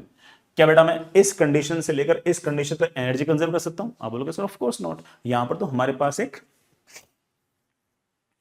परफेक्टली इनइलास्टिक कोलिजन है, एनर्जी का तो कुछ ना कुछ लॉस है, लेकिन मैं यहां से यहां तक मोमेंटम कंजर्व कर सकता हूं। इवन ग्रेविटी है बेटा तब भी कर सकते हो, क्योंकि ग्रेविटी एक नॉन इंपल्सिव फोर्स है, और वो नॉन इंपल्सिव जो फोर्स होते हैं उनको हमेशा ही मोमेंटम चेंज करने में वक्त लगता है। यहां पर हम बात कर रहे हैं जस्ट टक्कर से पहले और जस्ट टक्कर के बाद, बहुत ज्यादा समय नहीं है। ऐसे में ग्रेविटी कुछ खास मोमेंटम चेंज नहीं कर पाएगी और मोमेंटम बड़े आराम से कंजर्व कर सकते हैं। मोमेंटम बड़ा हॉरिजॉन्टल में कंजर्व करना अभी करता हूं। इस m मास के पास हॉरिजॉन्टल डायरेक्शन में वेलोसिटी है u नॉट cos अल्फा, इस m मास के पास हॉरिजॉन्टल डायरेक्शन में वेलोसिटी है 0। अब इस पूरे सिस्टम के पास हॉरिजॉन्टल डायरेक्शन में वेलोसिटी कितनी है, vx, मास है m, और सॉल्व करते ही बेटा मेरे पास ये आ गया है बेटा कितना, u not cos alpha upon 2। Similarly बेटा वर्टिकल डायरेक्शन में ये भी बेटा कितना आ जाएगा, u not cos alpha upon 2। अगर ये दोनों वेलोसिटीज बराबर हैं तो रिजल्टेंट बेटा ऐसे आएगा, और मुझसे ये वाला एंगल पूछ रखा है, लेट्स बेटा this angle comes out theta, मैं बड़ा आराम से कह सकता हूं कि this tan theta is equals to बेटा व्हाट, परपेंडिकुलर अपॉन बेस, बेटा that comes out be V upon V X. जैसे बेटा हमने इसको इससे डिवाइड किया बेटा this comes out be 1, so theta comes out be 45 degree, ये बेटा पाई बाई 4। अगर किसी ने मुझसे पूछा कि इस टाइम पर स्पीड कितनी होगी, बेटा स्पीड होगी रूट ऑफ इसका स्क्वायर प्लस इसका स्क्वायर। अगर स्पीड पूछी होती है हम तब भी निकालते। बढ़िया बेटा अगर यही वाला सवाल मुझे बनाना होता तो मैं ये बोलता कि ये जो कंपोजिट सिस्टम है ये कहां जाके गिरेगा, या फिर इसकी मैक्सिमम ग्राउंड से हाइट कितनी होगी, ये वाला सवाल पूछता। ठीक है, थोड़ा तुम समझ गए जो कंपोजिट सिस्टम है वो यहां पर यूं जा रहा होगा ऐसे, और जो इसके पास सिस्टम के पास जो बड़ा वेलोसिटी बचेगी वो बड़ा ऑफ कोर्स वेलोसिटी बचेगी रूट ऑफ इसका स्क्वायर प्लस इसका स्क्वायर, बड़ा वेलोसिटी बचेगी U naught cos alpha upon root 2। ये वाला बड़ा एंगल कितना आएगा, 45। It's a projection from tower case 2। यूं चलते चलते यहां आएगा। कोई मुझसे पूछ सकता है कि बताओ रेंज कितनी होगी, कोई पूछ सकता है कि मैक्सिमम हाइट कितनी होगी, कोई पूछ सकता है कि यहां से यहां तक पहले वाले पार्टिकल टाइम ऑफ फ्लाइट कितना होगा, वो भी निकाल सकते हैं, निकाल सकते हैं। ठीक है, तो ये वाला सवाल बन सकता था। अच्छा, हालांकि इतना अच्छा नहीं पूछा, इतना ही पूछा, बट तुम समझ गए ना, अगर ये वाला सवाल आता है तो तुम करते। अरे बेटा बिल्कुल आसान सवाल। अब बच्चा घबरा जाए ग्राफ राफ को देख के, ये सोचने लग जाए कि पता नहीं क्या क्या ही पूछ रखा है, थोड़ा अलग बात है ना। बल्कि इस तरह के सवाल को तो बेटा मुझे वैसे तुम्हें तुमसे दोस्ती करानी है कि जिसके अंदर है ना कुछ भी नहीं करना, आपको सिर्फ और सिर्फ मोस्ट अप्रोप्रिएट आंसर ढूंढना है, आंसर बनाना नहीं है। ठीक है, you don't have to derive the answer, you have to just find the answer. ये इस तरह का सवाल है। A tennis ball is dropped on the horizontal smooth surface, बेटा कहीं से बेटा ड्रॉप कर दी होगी। It bounces back to the original position, but of course अगर इलास्टिक कोलिजन हुआ है तो जितनी स्पीड से जाएगी उतनी स्पीड से वापस आएगी, ऐसे चलते हैं। Hitting the surface, the force on the ball during the collision is proportional to the length of the compression of the ball। वैसे तो बेटा बॉल पर नीचे की तरफ mg लग रहा है, लेकिन जिस टाइम पर वो टकराया उस टाइम पर बॉल बेटा हल्की से कंप्रेस होगी। जो फोर्स लगेगा वो बेटा जितना कंप्रेस्ड होगा उसके डायरेक्टली प्रोपोर्शनल है, तो स्प्रिंग जैसा सा कोई फोर्स है। ऑल्दो इस बात की कोई आगे जाके यूज नहीं आएगा, लेकिन कोई स्प्रिंग जैसा फोर्स है इस बात की। थोड़ा बॉल जाएगी जाएगी जाएगी जाएगी जाएगी जाएगी जाएगी, स्पीड बढ़ेगी, फिर क्या होगा, बॉल कंप्रेस होगी, बड़ा बॉल कंप्रेस होगा, स्पीड बड़ा बॉल की घटेगी घटेगी घटेगी, मतलब बहुत ही within fraction of second के अंदर बड़ा बॉल की वेलोसिटी 0 हो जाएगी, फिर वो वापस ऊपर आएगी, बड़ा फिर वापस ऊपर आके चली जाएगी। Which of the following sketches describes the variation of kinetic energy with time? इस बॉल की काइनेटिक एनर्जी बेटा टाइम के साथ कैसे वेरी कर रही है, मुझे ग्राफ बनाना है। बेटा बहुत आसान, यहां से छोड़ा तो t टाइम बाद बेटा बॉल के पास जो वेलोसिटी होगी बेटा दैट विल बी gt। तो किसी भी t टाइम बाद बेटा काइनेटिक एनर्जी होगी हाफ इंटू m इंटू बेटा जी टी का स्क्वायर। तो मेरे पास काइनेटिक एनर्जी आ गई M G square T square upon. इसका मतलब काइनेटिक एनर्जी लगातार बढ़ रही है, वो भी directly proportional to square of time. तो बेटा अगर मेरे पास ये काइनेटिक एनर्जी है और मेरे पास अगर ये टाइम है, तो बेटा टी के पर अगर पावर 2 है तो बेटा ग्राफ कैसा होना चाहिए, पैराबोला होना चाहिए। वो भी बेटा कैसा, माउथ ओपनिंग अपवर्ड्स। यहां बेटा पैराबोला ऐसा बना रखा है। अरे भाई ऑब्वियस बात है कि के अगर ऐसे है और अगर टी ऐसे है और kinetic energy is equals to something something T square है और ये समथिंग समथिंग कुछ पॉजिटिव है, तो बेटा obviously graph should look like this, है कि नहीं? गलत, गलत, ये दो गलत हो गए। अब क्या होगा, बॉल आई आई आई आई टक्कर हुई। अब टक्कर के वक्त मैं जानता हूं फोर्सेस कॉम्प्लेक्स हैं, but you don't have to write the expression यार, तुम्हारे तो ग्राफ दे रखे हैं। अब बेटा इस वाले ग्राफ में देखो काइनेटिक एनर्जी बेटा गई गई गई गई, फिर थोड़ी देर के लिए कांस्टेंट हो गई, फिर घटने लगी। अरे नहीं, जब बॉल जाएगी जाएगी जाएगी जाएगी तो एक मोमेंट के लिए बेटा क्या आएगी, रेस्ट पे आएगी। यूं थोड़ी कि कभी स्पीड कांस्टेंट हो जाएगी, रेस्ट पे आएगी और फिर उसकी डायरेक्शन चेंज होगी। हाँ, जब वो रेस्ट पे आएगी उस दौरान उसका एक्सेलरेशन कॉम्प्लिकेटेड होगा, उसका एक्सेलरेशन कॉम्प्लिकेटेड होगा तो उसका वेलोसिटी का वेरिएशन कॉम्प्लिकेटेड होगा। उसका वेरिएशन अगर स्पीड का अगर कॉम्प्लिकेटेड होगा तो काइनेटिक एनर्जी का वेरिएशन भी कॉम्प्लिकेटेड होगा। बट काइनेटिक एनर्जी चेंज तो होगी ना, और काइनेटिक एनर्जी घटेगी, तो ऑब्वियस बात है काइनेटिक एनर्जी कांस्टेंट तो नहीं रहेगी। तुझे बेटा कौन सा कोई डायग्राम बनाना है, तुझे डायग्राम ढूंढना है, मतलब ग्राफ ढूंढना है। तो काइनेटिक एनर्जी पता नहीं कौन से गलत से रैंडम से एक्सप्रेशन से घटेगी घटेगी घटेगी, बेटा काइनेटिक एनर्जी फटाक से क्या जाएगी, जीरो। फिर जब बॉल वापस ऊपर आ रही होगी, बेटा वापस से काइनेटिक एनर्जी बढ़ेगी बढ़ेगी बढ़ेगी बढ़ेगी बढ़ेगी और अच्छे खासे काइनेटिक एनर्जी से बॉल जाएगी ऊपर। अब बेटा जब बॉल ऊपर जा रही होगी, फिर जैसे जैसे टाइम बीतेगा वैसे वैसे लगातार काइनेटिक एनर्जी घटेगी, और घटेगी कैसे, जैसे बढ़ी थी बेटा वैसे घटेगी। तो जैसा पैराबोला ये बेटा वैसा पैराबोला है, answer comes out to be B. Perfect, ठीक है, कुछ नहीं करना। ये बेटा 2014 का सवाल था। चलिए बच्चों अगला सवाल करते हैं। ये सवाल बेटा जेईई एडवांस 2017 का सवाल है। कोई बहुत ज्यादा इतना टफ सवाल नहीं है, बिल्कुल सिंपल सा फ्लैट सा सवाल है। हालांकि सवाल कॉन्सेप्चुअली अच्छा बेटा ठीक है, बट ऐसे कोई मैकेनिक्स में जितने टफ सवाल पूछते हैं उतना टफ नहीं। A block of mass capital M, बेटा कैपिटल एम मास का ये बड़ा वाला ब्लॉक है, हैज ए सर्कुलर कट, इसमें बेटा एक क्वाड्रेंट टाइप सर्कुलर कट दे रखा है, of frictionless surface as shown. The block rest on the horizontal surface on a fix table, बेटा जो टेबल है ये फिक्स टेबल है, स्मूथ है, कोई फ्रिक्शन वगैरह नहीं। Initially the right edge of the block is at x equals to 0, बेटा जो एज है ये x इक्वल्स टू 0 पर है शुरुआत में। In a coordinate system fixed to the table, a point mass m is released from the rest at the topmost point of the path. बेटा एक स्मॉल m मास का कोई पार्टिकल होगा, स्मूथ सरफेसेस को छोड़ देगा, ये लगातार नीचे आएगा, ये नीचे आएगा, लेकिन कैपिटल m ऑफकोर्स साथ साथ में लेफ्ट भी जाएगा, क्योंकि जब स्मॉल m यूं आएगा तो उसका एक नॉर्मल फोर्स लगेगा ऐसे, उसका एक कंपोनेंट आएगा ऐसे, तो कैपिटल m ऑब्वियस बात है कि लेफ्ट जाएगा। When the small m loses contact, small m बेटा कॉन्टेक्ट कब लूज करेगा, जब कैपिटल m के रेस्पेक्ट में बेटा स्मॉल m सबसे नीचे आ जाएगा, तो उसके पास बेटा वेलोसिटी ऐसे होगी, कैपिटल m के पास वेलोसिटी ऐसे होगी, ठीक है। इट्स पोजीशन इज x, बेटा उस टाइम पर उसकी जो पोजीशन है वो x दे रखी है, उसकी जो वेलोसिटी है बेटा मुझे वो v दे रखी है। At the instant which of the following options are correct, बेटा कुछ ऑप्शंस दे रखे हैं। The velocity of point mass m, बेटा जो पॉइंट मास m है उसकी ग्राउंड के रेस्पेक्ट में वेलोसिटी पूछी है।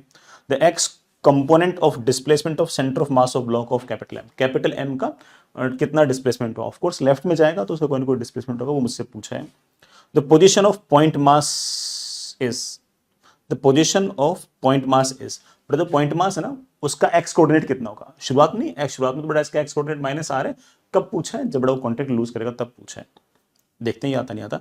The velocity of block capital m, बेटा जो कैपिटल m है उसकी इस टाइम पर कितनी वेलोसिटी होगी, मुझसे ये वाला सवाल पूछा गया। बिल्कुल करते हैं बेटा, जरा ध्यान से देखना। सबसे पहले बेटा आपके पास ये जो सरफेस है नीचे वाली, ये बेटा बिल्कुल स्मूथ है, किसी प्रकार का कोई फ्रिक्शन वगैरह नहीं है। इसके ऊपर बेटा आपके पास ये कैपिटल M का ब्लॉक है ऐसे, कैपिटल M का बड़ा ब्लॉक है इस तरह से, और ये जो कैपिटल M का ब्लॉक है बेटा ये यूं चलते चलते इस तरह से इसने कर्व बना रखा है, यूं आर रेडियस का, आर रेडियस का बेटा ये इस तरह से कर्व बनाओ, ठीक है। तो इसमें एक हमने पास स्मॉल m मास का बड़ा पार्टिकल था, उसको मैंने यहां से रिलीज किया, ये बेटा तेरे पास जो दूरी है ये r है बेटा, ये दूरी भी आपके पास r है, ये सरफेस भी बेटा स्मूथ है, नीचे वाले सरफेस भी स्मूथ है। स्मॉल m पर बेटा नीचे की तरफ mg लगेगा, कैपिटल M मास के ब्लॉक बेटा नीचे की तरफ कैपिटल mg लगेगा, और ग्राउंड का कुछ ना कुछ नॉर्मल फोर्स लगेगा। ये सारे के सारे फोर्स बेटा आपके एक्सटर्नल है। स्मॉल m ने कैपिटल M पर, कैपिटल M ने स्मॉल m पर जो फोर्स लगाया वो तो एक इंटरनल फोर्स है। सारे के सारे एक्सटर्नल फोर्सेस वर्टिकल डायरेक्शन में, हॉरिजॉन्टल डायरेक्शन में कोई एक्सटर्नल फोर्स नहीं है। इसका मतलब हॉरिजॉन्टल डायरेक्शन के अंदर एक्सटर्नल फोर्स जीरो, तो एक्सेलरेशन ऑफ सेंटर ऑफ मास भी जीरो। दोनों ही ब्लॉक शुरुआत में रेस्ट पे थे, तो initial velocity of centre of मास भी जीरो। मैं बड़े आराम से ऐसे कह सकता हूं कि अगर initial velocity of centre of mass अगर जीरो है, एक्सटर्नल फोर्स अगर हॉरिजॉन्टल डायरेक्शन में अगर जीरो है, तो इसका मतलब acceleration of centre of mass horizontal direction में जीरो है। इसका मतलब हॉरिजॉन्टल डायरेक्शन के अंदर अगर मैं पूछूं कि कितना डिस्प्लेसमेंट है सेंटर ऑफ मास का, तो आंसर क्या होगा? जीरो। कि सेंटर ऑफ मास का कोई डिस्प्लेसमेंट नहीं है। सेंटर ऑफ मास का कोई डिस्प्लेसमेंट नहीं है, इस बात का यह अर्थ हुआ कि स्मॉल m अगर थोड़ा सा राइट में आएगा तो कैपिटल M बेटा आपका थोड़ा सा लेफ्ट में जाएगा। तो situation would look something like this. बेटा ये वाला जो पॉइंट है बेटा, ये आपका x इक्वल्स टू 0 है। थोड़े समय पश्चात बेटा आपका जो सिचुएशन है वो कुछ कुछ ऐसा दिखाई देगा। बेटा थोड़ा सा इस पेज को ऊपर कर लेता है। बेटा थोड़ी देर बाद में जो आपको डायग्राम दिखेगा वो ऐसा सा दिखेगा। ये नीचे वाले सरफेस बेटा तो फिक्स है। आपका जो कैपिटल M है बेटा वो थोड़ा सा लेफ्ट में चला जाएगा।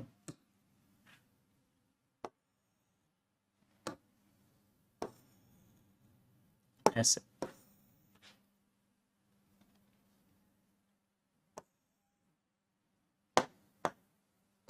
ऐसे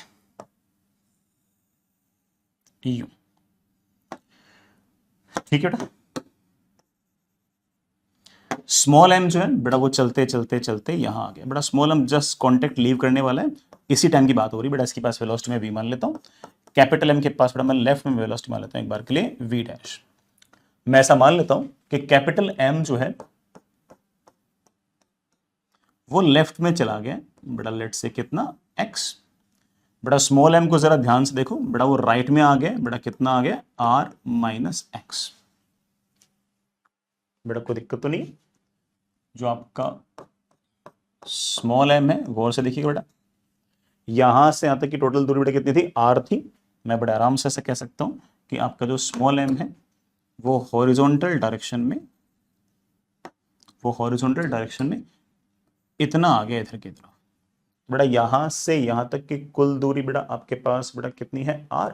ये दूरी बेटा आपके पास कितनी है? x। तो बेटा ये दूरी आपके पास आ गई, सॉरी ये बेटा दूरी आपके पास आ गई बेटा कितनी? x। तो ये दूरी आ गई r माइनस एक्स, क्योंकि आपका जो ब्लॉक है बेटा ये इधर की तरफ x शिफ्ट हुआ, इसके रेस्पेक्ट में बेटा ये r इधर शिफ्ट हुआ, तो नेट डिस्प्लेसमेंट आ गया r माइनस एक्स। अगर सेंटर ऑफ मास पूरे सिस्टम का हॉरिजॉन्टल डायरेक्शन में मूव नहीं किया है, तो एक फॉर्मूला लगता है बेटा m1 x1 is equals to m2 x2। Capital M left में गया x और स्मॉल m बेटा राइट में गया r माइनस एक्स। सॉल्व करते बेटा x की वैल्यू आ गई है बेटा, कितनी वैल्यू आ गई है? mr upon m plus. तो अगर कोई मुझसे ये पूछे कि कैपिटल M जो है वो लेफ्ट में कितना शिफ्ट हुआ है, तो बड़ा आराम से बोल सकता हूं कि वो शिफ्ट हुआ है mr upon m plus m। बेटा ऐसा कोई ऑप्शन है क्या? बेटा बिल्कुल है। The x component of displacement of centre of mass of block capital M। Capital M जो है उसका सेंटर ऑफ मास मतलब एक तरीके से वो खुद बेटा लेफ्ट में शिफ्ट हुआ है mr upon m plus m। Negative sign तो सिर्फ ही बता रहा है कि नेगेटिव x एक्सिस के अलोंग, पॉजिटिव x एक्सिस इधर बेटा, नेगेटिव x एक्सिस इधर। तो बी ऑप्शन बेटा आपका सही है। Position of point mass small m। बेटा स्मॉल m का डिस्प्लेसमेंट नहीं पूछा है, स्मॉल m की नई वाली पोजीशन पूछी है। अब यार स्मॉल m की नई वाली पोजीशन पूछी है x कोऑर्डिनेट, तो बेटा आप बड़े आराम से कह सकते हो कि सर स्मॉल m तो यहां कहीं आ गया, स्मॉल m तो यहां कहीं आ गया। अब बेटा स्मॉल m जरा ध्यान से देखो कहां पर आ गया। स्मॉल m चलते चलते चलते चलते चलते यहां आ गया, तो इसका x कोऑर्डिनेट तो बेटा दिख ही रहा है। इसका x कोऑर्डिनेट तो बेटा ये हमारा x इक्वल्स टू 0 था, इसका x कोऑर्डिनेट तो माइनस x है, इसका x कोऑर्डिनेट कितना है? Minus x, isn't it? और अगर इसका x कोऑर्डिनेट अगर माइनस एक्स है तो हम कह सकते हैं कि स्मॉल m का x coordinate is minus x, that is बेटा of course minus mr upon m plus. बेटा फिर से बोल दूं, मुझे स्मॉल m का डिस्प्लेसमेंट नहीं पूछा, स्मॉल m का इस टाइम पर x कोऑर्डिनेट पूछा है, और आपको डायग्राम से दिख ही रहा होगा कि इसका x कोऑर्डिनेट तो माइनस एक्स है, ठीक है। लेकिन बेटा इसमें तो शायद कुछ √2 दे रखा है ऑप्शन में, बड़ा इसमें माइनस √2 समथिंग कुछ दे रखा है, तो सी ऑप्शन आपका गलत हो गया। अब जो ए ऑप्शन और डी ऑप्शन है वो बेटा दोनों की वेलोसिटीज पूछ रहे हैं, कैपिटल एम की और स्मॉल एम की वेलोसिटीज पूछ रहे हैं। सोचते हैं बेटा कैपिटल एम की और स्मॉल एम की अगर वेलोसिटी चाहिए तो बेटा सबसे पहली बात हॉरिजॉन्टल डायरेक्शन के अंदर एक्सटर्नल फोर्स जीरो है, तो हॉरिजॉन्टल डायरेक्शन के अंदर पूरे सिस्टम का मोमेंटम कंजर्व रहना चाहिए। पूरे सिस्टम का इनिशियल मोमेंटम शुरुआत में बेटा जीरो था, तो पूरे सिस्टम का फाइनल मोमेंटम भी हॉरिजॉन्टल डायरेक्शन में जीरो ही होना चाहिए। वो तभी जीरो होगा जब जितना मोमेंटम बेटा लेफ्ट में उतना मोमेंटम राइट में, क्योंकि because momentum is a vector quantity. तो लेफ्ट में बेटा मेरे पास मोमेंटम आ रहा है capital M into V dash, और राइट साइड में मेरे पास आ रहा है एम इंटू वी। लेफ्ट का मोमेंटम बराबर राइट का मोमेंटम। दूसरी इक्वेशन कि यहां से यहां तक बेटा जब स्मॉल एम चल के नीचे आया तो ऑफ कोर्स उसकी कुछ ना कुछ ग्रेविटेशनल पोटेंशियल घटी होगी। जो उसकी ग्रेविटेशनल पोटेंशियल घटी है वही सिस्टम की काइनेटिक एनर्जी बढ़ाने के लिए जिम्मेदार है। क्योंकि पूरे सिस्टम पर अगर ध्यान से देखो तो ग्रेविटेशनल फोर्स ही तो है, बाकी तो बड़ा ठीक है, कोई नॉन कंजर्वेटिव फोर्स तो है नहीं। नॉन कंजर्वेटिव फोर्स नहीं तो इसका मतलब सिस्टम की टोटल मैकेनिकल एनर्जी कंजर्व रहनी चाहिए। तो इसका मतलब स्मॉल एम अगर आर डिस्टेंस नीचे आ रहा है तो उसने ग्रेविटेशनल पोटेंशियल जो लॉस की mgr, और वही जो लॉस इन पोटेंशियल एनर्जी है बेटा वही इन दोनों की काइनेटिक एनर्जी के लिए रिस्पॉन्सिबल भी है। तो पहली इक्वेशन बेटा अपनी मोमेंटम कंजर्वेशन की, और दूसरी इक्वेशन बेटा हमारी टोटल मैकेनिकल एनर्जी कंजर्वेशन की। कैपिटल एम की हाइट थोड़ा जितनी पहले थी उतनी अब है, लेकिन स्मॉल एम आपका हाइट नीचे आ गया, तो M g r should be equal to बड़ा what, half m v square plus half capital M into बड़ा वी डैश का स्क्वायर। बड़ा मेरे पास आ गया 2 times M g r should be equal to m v square plus capital M into बड़ा v dash का स्क्वायर। बड़ा वी डैश के स्क्वायर को मैं लिख सकता हूँ m square v square upon बड़ा एम स्क्वायर, बड़ा वो एक मैंने निपटा दिया। ठीक है बच्चे, मेरे ख्याल से बड़ा अच्छे से सोल्व हो जाएगा। तो m से m बड़ा आपके पास गायब हो गया, बड़ा v की वैल्यू आ गई है under root of capital M upon बड़ा capital M upon capital M plus small m into बड़ा 2gr। मैं इसको यस ऐसे भी लिख सकता हूं, रूट ऑफ 2gr अपॉन बड़ा 1 plus small m upon capital M। Sir इस स्टाइल से क्यों लिखा आपने, क्योंकि बेटा मेरे ख्याल से पहला ऑप्शन शायद इसी स्टाइल से दे रखा है। देखना बेटा root 2gr upon 1 plus small m upon capital M, 1 plus small m upon capital M। बेटा हमारा ए ऑप्शन भी करेक्ट हो। अब सिर्फ एक ऑप्शन और बचा बेटा, कौन सा आपका जो कैपिटल M है उसके पास वेलोसिटी कितनी होगी। कैपिटल M के पास velocity of block capital M के पास बेटा वेलोसिटी कितनी होगी। ऑफ कोर्स बेटा कैपिटल M के पास वेलोसिटी नेगेटिव डायरेक्शन में होगी, नेगेटिव दिखा भी रहा है, एक बार वैल्यू चेक कर लेते हैं। तो उसके लिए मुझे वी डैश निकालना पड़ेगा बेटा, क्योंकि कैपिटल M के पास तो वेलोसिटी वी डैश मान रखी है। बेटा वी डैश कितनी आएगी, वी डैश मेरे पास आएगी small m upon capital M into v, that is small m upon capital M into बेटा वी कितना है, वी है मेरे पास capital M upon capital M plus small m into बेटा व्हाट 2gr। बेटा देखना अंदर आ गया तो बेटा मेरे पास कैपिटल M तो बेटा नीचे आ गया, m स्क्वायर आया ना, तो बेटा वो मैंने क्या किया कि वो एक m तो निपटा दिया, और बेटा ये मेरे पास आ गया m स्क्वायर 2gr। एक बार बेटा देखना ऐसा कोई ऑप्शन है क्या, नहीं बेटा ऐसा तो कोई ऑप्शन नहीं, इसमें तो बेटा m अपॉन m बाहर आ पा रहा है, उसमें बेटा मेरे ख्याल से m अपॉन m तो बाहर नहीं आ पाएगा, तो ऑफ कोर्स बेटा डी ऑप्शन तो गलत हो गया। तो आंसर बेटा सिर्फ और सिर्फ कौन से हुए, ए और बी बेटा आपके सिर्फ और सिर्फ दो ही आंसर हुए। मोर देन करेक्ट क्वेश्चन था बेटा 2017 का। ठीक है आगे चलते हैं, नेक्स्ट इज अच्छा सवाल है बेटा। ठीक है ये जेई एडवांस ने बेटा एक नया पैटर्न टाइप ऑफ सवाल पूछना स्टार्ट किया है। ये शायद बेटा इस टाइप के सवाल जेई 2021 में भी थे, 23 में भी थे, हो सकता है कि इस तरह का पैटर्न का सवाल जेई 2024 के अंदर भी पूछे। इसमें उन्होंने क्या किया कि कॉम्प्रिहेंशन के अंदर इंटीजर या डेसिमल वाले सवाल पूछ लिए।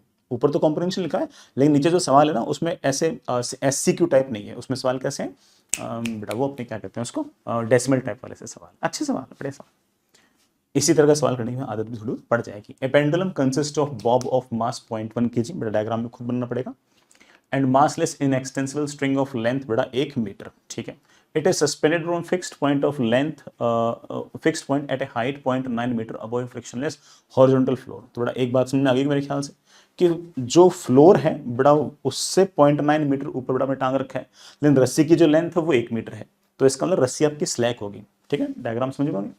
Initially the Bob of pendulum is lying on the floor at rest vertically below the point of suspension. अच्छी बात है बेटा। तो मैं एक काम करता हूं, पहले बेटा डायग्राम बना लेता हूं। ये मेरे पास एक हॉरिजॉन्टल स्मूथ सरफेस, ठीक है बेटा, ऐसे ऊपर बेटा कोई ना कोई हिंज, ये हिंज बेटा यहां से 90 सेंटीमीटर मतलब बेटा 0.9 मीटर ऊपर है। आपके पास मेरे बच्चे एक ऐसे रस्सी है, ऐसे स्लैग टाइप बेटा रस्सी है, और इससे बेटा हम लोगों ने कोई ना कोई ऐसे बॉब लटका रखा है। बेटा सवाल कितना क्लियर है कि ये जो लेंथ है बेटा आपकी 1 मीटर है। तो आप समझ गए होंगे कि बेटा पक्की बात है कि रस्सी जो है वो आपकी स्लैग है। डायग्राम बेटा सवाल में दिया हुआ नहीं था, आपने बनाया है। ठीक है, भाषा पढ़ना बेटा इसलिए तो इंपॉर्टेंट है।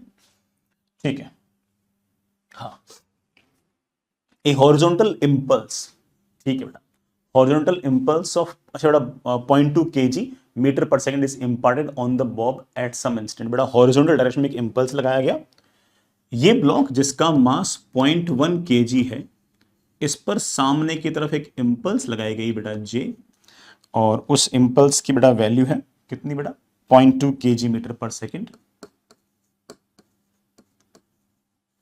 बेटा सिर्फ एक ही फोर्स है और ये उसका इंपल्स है। Impulse is always equal to what change in momentum. शुरुआत में मोमेंटम है नहीं, तो आपने जितना इंपल्स लगा दिया बेटा वही आपका मोमेंटम आ गया। वैसे बेटा फॉर्मूला क्या होता है कि impulse is always equal to बेटा what p final minus p initial. अब बेटा पी इनिशियल तो जीरो है, तो फाइनल मोमेंटम जो को इंपल्स के बराबर ही होगा, तो सामने तो इसके पास कोई ना कोई वेलोसिटी आ जाएगी और इसके पास इंपल्स आ जाएगा बेटा कितना 0.2 के सॉरी इसका मोमेंटम आ जाएगा 0.2 kg मीटर पर सेकंड। आगे बेटा सवाल पढ़ते हैं। ठीक है, the magnitude of angular momentum of the pendulum about the point of suspension just before the bob lifts is this much। बेटा जब उठने वाला होगा ना उसे जस्ट पहले एंगुलर मोमेंटम पूछा है। The kinetic energy of pendulum just after the hit of is के जूल, और जैसे उठ गया उठने के जस्ट बाद जो काइनेटिक एनर्जी है वो के जूल है। मुझे बेटा एंगुलर मोमेंटम पूछा है पहले वाले सवाल में, बेटा एंगुलर मोमेंटम जे से रिप्रेजेंट कर रखा है और काइनेटिक एनर्जी के से रिप्रेजेंट कर रखी है। उठने से जस्ट पहले एंगुलर मोमेंटम कितना होगा ये सवाल पूछा है, उठने के जस्ट बाद काइनेटिक एनर्जी कितनी होगी ये वाला सवाल पूछा है। बड़े आराम से कर लेंगे। हो सकता है बेटा किसी किसी बच्चे को एंगुलर मोमेंटम ना पता हो, क्योंकि बेटा वो आरबीडी में आता है, बट ठीक है कोई बहुत बड़ा ऐसा काम है नहीं, मैं सिखा दूंगा ना। ये बेटा आपके हिंज, रस्सी बेटा आपकी थोड़ी सीधी, रस्सी बेटा आपकी थोड़ी आगे गई आगे गई आगे गई, अब जस्ट उठने वाला है। अब जस्ट बेटा आपका बॉब जो है वो उठने वाला है। अभी तक बेटा रस्सी टाइट हुई नहीं है, बस होने वाली है बस, ठीक।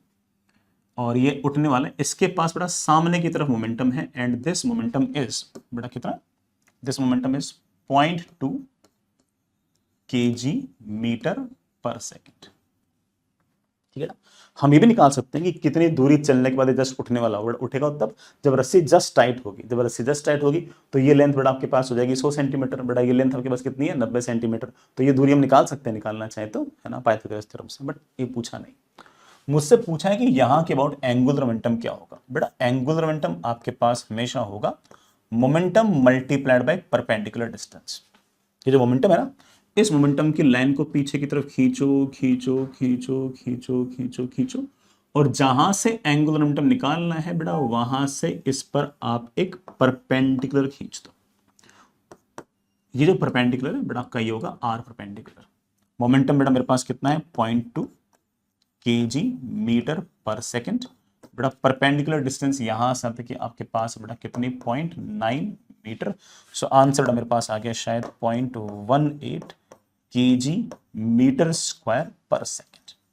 This is your angular momentum. किसी बच्चे को एंगुलर मोमेंटम ना आता तो मेरे ख्याल से सीख भी गया होगा कि एंगुलर मोमेंटम सिर्फ ऐसे लिखते हैं। तो बेटा पहले वाले सवाल में तो मुझसे बेटा एंगुलर मोमेंटम ही पूछ रखा है, बेटा एसआई यूनिट में पूछ रखा है ना, तो आप सिर्फ और सिर्फ क्या आंसर लिख देना 0.18। ये बेटा आपका आंसर है।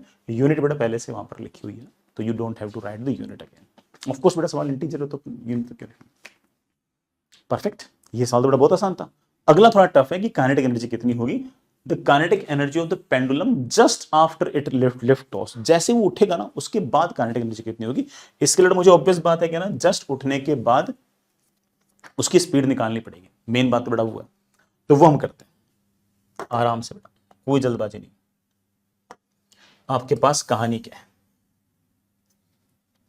कहानी बेटा ऐसी है कि ये रही बेटा हिंज, यहां से यहां तक की बेटा आपके पास डिस्टेंस रही 90 सेंटीमीटर या बेटा 0.9 मीटर।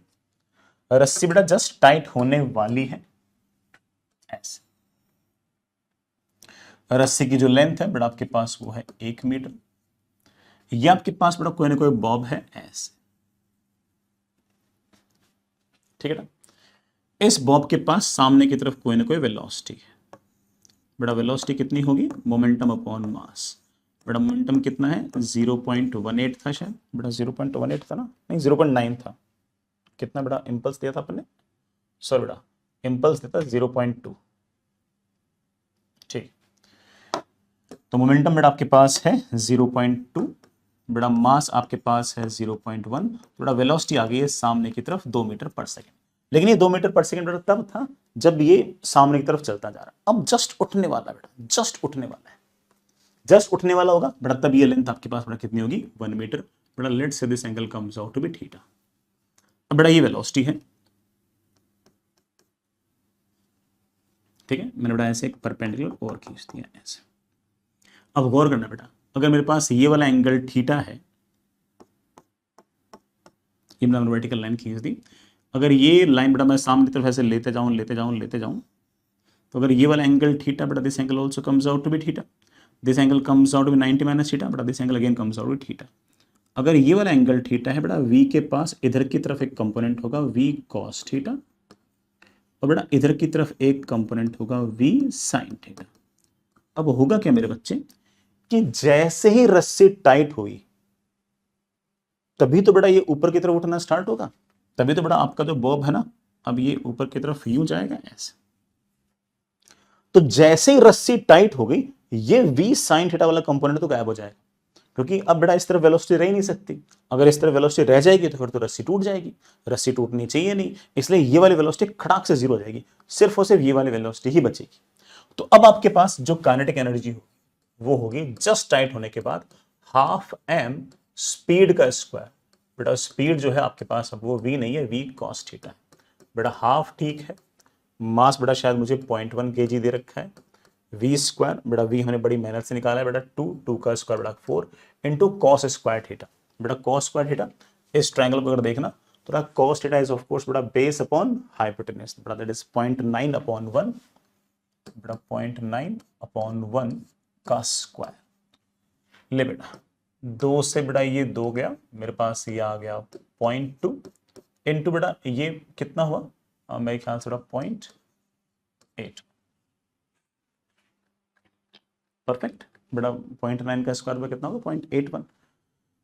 बेटा देखना कितना आंसर आ गया बेटा, that is 0.0।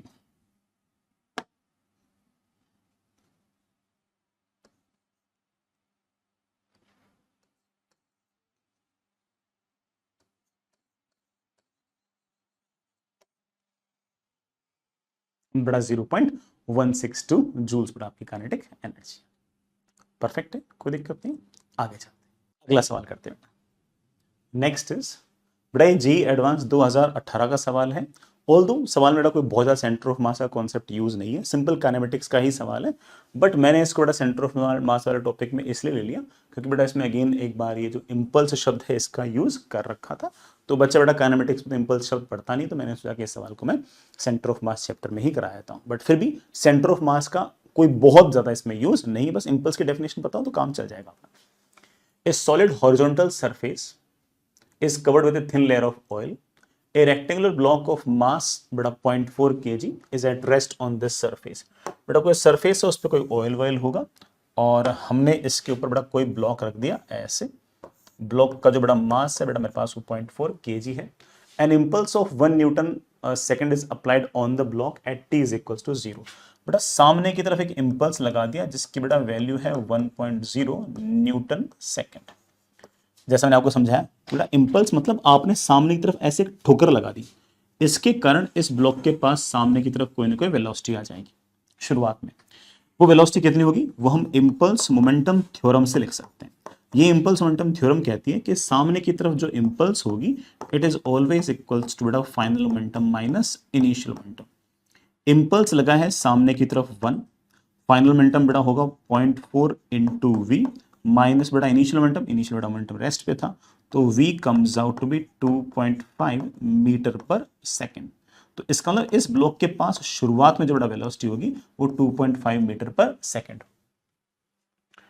So it starts moving along x axis with velocity, बड़ा वेलोसिटी लगातार टाइम के साथ घट रही है। देखो साफ साफ बोल रखा उसने कि velocity is equals to V naught E raise to power minus T upon tau. हालांकि ये चीजें मैं आपको कोफिशिएंट ऑफ विस्कोसिटी वगैरह में सिखा चुका हूं कि बड़ा वहां पर भी वेलोसिटी ऐसे घटती थी, हमें निकालना नहीं है, सब दे रखा उसने। t इज इक्वल्स टू 0 पर बड़ा वेलोसिटी v नॉट है और t इज इक्वल्स टू 0 बड़ा वेलोसिटी मैंने 2.5 निकाल रखी है, तो आप ये कह सकते हो कि it is basically 2.5 into E raise to power minus T upon tau.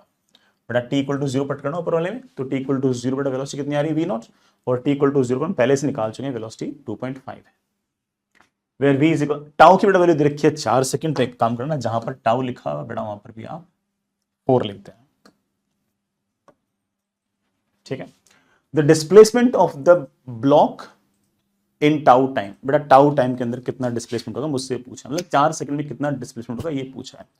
बेटा वेलोसिटी अगर मुझे दे रखा है, you know it very well, बेटा velocity is always equal to what dx upon dt। बेटा उधर ले जाओ, मेरे पास आ गया dx is equals to 2.5 into E raise to power बेटा minus T upon 4 into dt integrate. जब बेटा टाइम 0 था तो डिस्प्लेसमेंट 0 था, जब 4 सेकंड होगा तो डिस्प्लेसमेंट लेट्स बड़ा x होगा। लेफ्ट हैंड साइड का इंटीग्रेशन तो आ गया x, राइट हैंड साइड का इंटीग्रेशन बेटा कर देते हैं 2.5, t का बड़ा कोफिशिएंट है -1/4, तो बेटा पहले -1/4 से डिवाइड करो, तो -1/4 बेटा इसका integration e raise to power बड़ा -t/4 ही है बेटा। लिमिट कहां से कहां तक बेटा 0 से लेके 4 सेकंड बेटा, बाहर तो आ गया -10, ठीक है बेटा। अब t को 4 रखो, बेटा t को 4 रखा तो e रेज टू पावर -1, अब बेटा t को 0 रखो तो बेटा e रेज टू पावर 0। बेटा माइनस को अंदर ले जाऊं तो मेरे पास डिस्प्लेसमेंट की वैल्यू आ गई बेटा कितनी 10 इंटू 1 माइनस 1 अपॉन ई। बेटा 1 अपॉन ई की बेटा वैल्यू उसने सवाल में पहले से दे रखी है 0.37, तो मेरे पास आंसर आ गया 10 इंटू 1 माइनस 0.37। बेटा 1 बाई ई की वैल्यू 0.37 होती है, ये मैं भी आपको कई बार सिखा चुका हूँ, ठीक, मतलब याद करवा चुका हूँ। अब बेटा 1 माइनस 0.37 इज 0.63, बेटा 0.63 मल्टीप्लाइड बाई बेटा 10 comes out to be 6.3 metres. बेटा आंसर डिस्प्लेसमेंट पूछा बेटा कितना आएगा, तो आंसर शुड बेटा व्हाट 6.3 मीटर्स। परफेक्ट। सवाल में बेटा सिर्फ और सिर्फ सेंटर ऑफ मास का एक कॉन्सेप्ट था बेटा, that is impulse momentum theorem. बाकी बेटा अपन ने पहले से ही काइनेमेटिक्स में जो पढ़ रखा है वही लग रखा है। ऐसी बेटा एक इम्पल्स मोमेंटम थ्योरम का अच्छा सा कॉन्सेप्चुअल सा सवाल एक और करो बेटा। A block of mass 2 kg is free to move along x-axis. It is at rest at t equal to 0, बेटा t equal to 0 पर ये रेस्ट पे है। It is subjected to a time dependent force, बेटा कोई force लग रहा है और वो force as a function of time vary कर रहा है। फोर्स लगातार घट रहा है 3 सेकंड के बाद तो वो अपोजिट डायरेक्शन में लगना स्टार्ट हो गया, ठीक है। The force F varies with time as shown in figure. The kinetic energy of the block after 4.5 second, बेटा 4.5 सेकंड बाद काइनेटिक एनर्जी कितनी होगी मुझसे पूछा गया। तो काइनेटिक एनर्जी बेटा निकालने के लिए मुझे ब्लॉक की वेलोसिटी निकालनी पड़ेगी, निकालते हैं बेटा। पहली बात तो 4.5 सेकंड पर फोर्स कितना होगा पहले ये निकाल लेता हूं बेटा। 4.5 सेकंड पर फोर्स, कई बच्चों ने डायरेक्ट लिख दिया होगा 2 न्यूटन आएगा, मैं समझा देता हूं -2 न्यूटन आएगा। बेटा कैसे देखना, आप बड़े आराम से देख सकते हो कि ये स्ट्रेट लाइन है, तो इसलिए बेटा ये वाला एंगल और ये वाला एंगल आपके पास सेम आएंगे, तो ये वाला ट्राइंगल और ये वाला ट्राइंगल बेटा आपके पास सिमिलर होंगे। तो मैं कह सकता हूं कि 4/3 should be equal to unknown upon 1.5, तो अननोन की वैल्यू कितनी आ गई 2। अब नीचे की तरफ तुमने -2 लिख दिया, क्या। अब बेटा ध्यान से देखो, मुझे पता है कि impulse is equals to integration of force into dt, और बेटा अगर ये फोर्स है और ये टाइम है तो ऑब्वियस बात है बेटा integration f dt also represents area under ft curve. Force और टाइम का जो कर्व होगा बेटा वो आपको हमेशा इंपल्स देगा। चलो बेटा ये एरिया निकालते हैं, ये वाला एरिया, ये ट्राइंगल है, इसका एरिया आएगा half into base into height, बेटा कितना आ गया 6। ये वाला एरिया भी निकालते हैं, हाफ इंटू बेटा बेस इंटू हाइट, बेटा ये वाला एरिया आ गया -1.5। बेटा ऊपर वाला एरिया पॉजिटिव लेते हैं अपन, नीचे वाला एरिया माइनस लेते हैं। तो बेटा 6 ये और माइनस 1.5 ये, बेटा कुल मिलाकर एरिया आ गया 4.5। जैसे ही मैंने आपको सिखाया कि बेटा impulse is always equals to IMT क्या कहती है, इंपल्स मोमेंटम थ्योरम क्या कहता है कि it is always final momentum minus initial momentum. Final momentum बेटा 2 kg का जो ब्लॉक है वो v वेलोसिटी से भागने लग गया होगा। शुरुआत में आपका जो ये फोर्स लगने से पहले बेटा वो आपने पढ़ लिया होगा कि वो रेस्ट पे रहा होगा। तो वेलोसिटी की बेटा मेरे पास वैल्यू आ गई है, that is 4.5/2 metre per second. Anyways मुझे क्या पूछा गया, मुझे पूछा गया कि इसकी काइनेटिक एनर्जी कितनी होगी। काइनेटिक एनर्जी होगी हाफ इनटू मास इनटू बेटा वेलोसिटी का स्क्वायर। बेटा ये 2 से 2 कैंसिल हो गया, बेटा मेरे ख्याल से 9/4 हो गया एक तरीके से। तो 9/4 का स्क्वायर, बेटा 9 का स्क्वायर तो कितना हो गया 81, बेटा नीचे ये कितना आ गया 60। तो बेटा 16 पंजे तो 80, ठीक है। फिर बेटा कितना बचा 1 बचा, 1 बेटा ठीक है तो 0.0 बेटा, फिर 10 को बेटा डिवाइड किया तो बेटा 100 गया, 16 पंजे 80, अच्छा बेटा 0.06 ये ले बेटा 5.06 के आसपास बेटा आपका आंसर आना चाहिए। बेटा मेरे ख्याल से सवाल जो था वो डेसिमल में था, तो अपने डेसिमल में आंसर छोड़ सकते हैं, कोई दिक्कत, ठीक है। आगे चलते हैं। नेक्स्ट इज बेटा बहुत ही अच्छा था सवाल, मतलब लेकिन ऐसे कोई खास फिजिक्स नहीं है, मतलब सिंपल ज्योमेट्री, कोई ऐसा बड़ा काम नहीं है। कंसिडर रेगुलर पॉलीगन विथ, ये थोड़ा विजिबल कम लग रहा होगा, मैं समझा दूंगा, ठीक है। थोड़ा डायग्राम इतना अच्छा नहीं बना, थोड़ा सा बड़ा विजिबिलिटी का शायद इशू है, तो मैं थोड़ा बड़ा कर देता हूँ। Consider a regular polygon of sides बेटा 3, 4, 5, 6 ऐसे, ठीक है। The centre of mass of all the polygon is at height h from ground. बेटा सेंटर ऑफ मास जो बेटा वो h हाइट पे, the roll on the horizontal surface about the leading vertex without slipping and sliding as depicted. बेटा diagram में दिखा रखा है कि h के अबाउट ऐसे घुमा रखा है अपन उनको, ठीक है। The maximum increase in height of the locus of the centre of मास। अच्छा बेटा वो जो सेंटर है ना वो पॉलीगन का कितना ऊपर जाएगा इनिशियल पोजीशन से, मुझसे सवाल ने ये पूछ रखा है। तो बड़ा ठीक है, ज्योमेट्री का सवाल ये तो दिखाने के लिए ट्रायंगल, स्क्वायर और हेक्सागन, पेंटागन दिखा रखे, बाकी बेटा हमें कैलकुलेशन एन साइडेड पॉलीगन के लिए करनी है, ठीक। वो तो बच्चे को फील अच्छी आती है, इसमें ट्रायंगल बना दिया बेटा, ठीक है, फिर स्क्वायर बना दिया, फिर बेटा पेंटागन बना दिया, बट वो कैलकुलेशन कराना चला हमें एक पॉलीगन के लिए करते हैं बेटा। ये नीचे वाले सरफेस बेटा ये आपकी फिक्स है, ऐसे आपके पास एक पॉलीगन है, इसके ऊपर पड़ा है ऐसे बड़ा पॉलीगन पड़ा है, ठीक है। एन साइड से बेटा इसकी ऐसे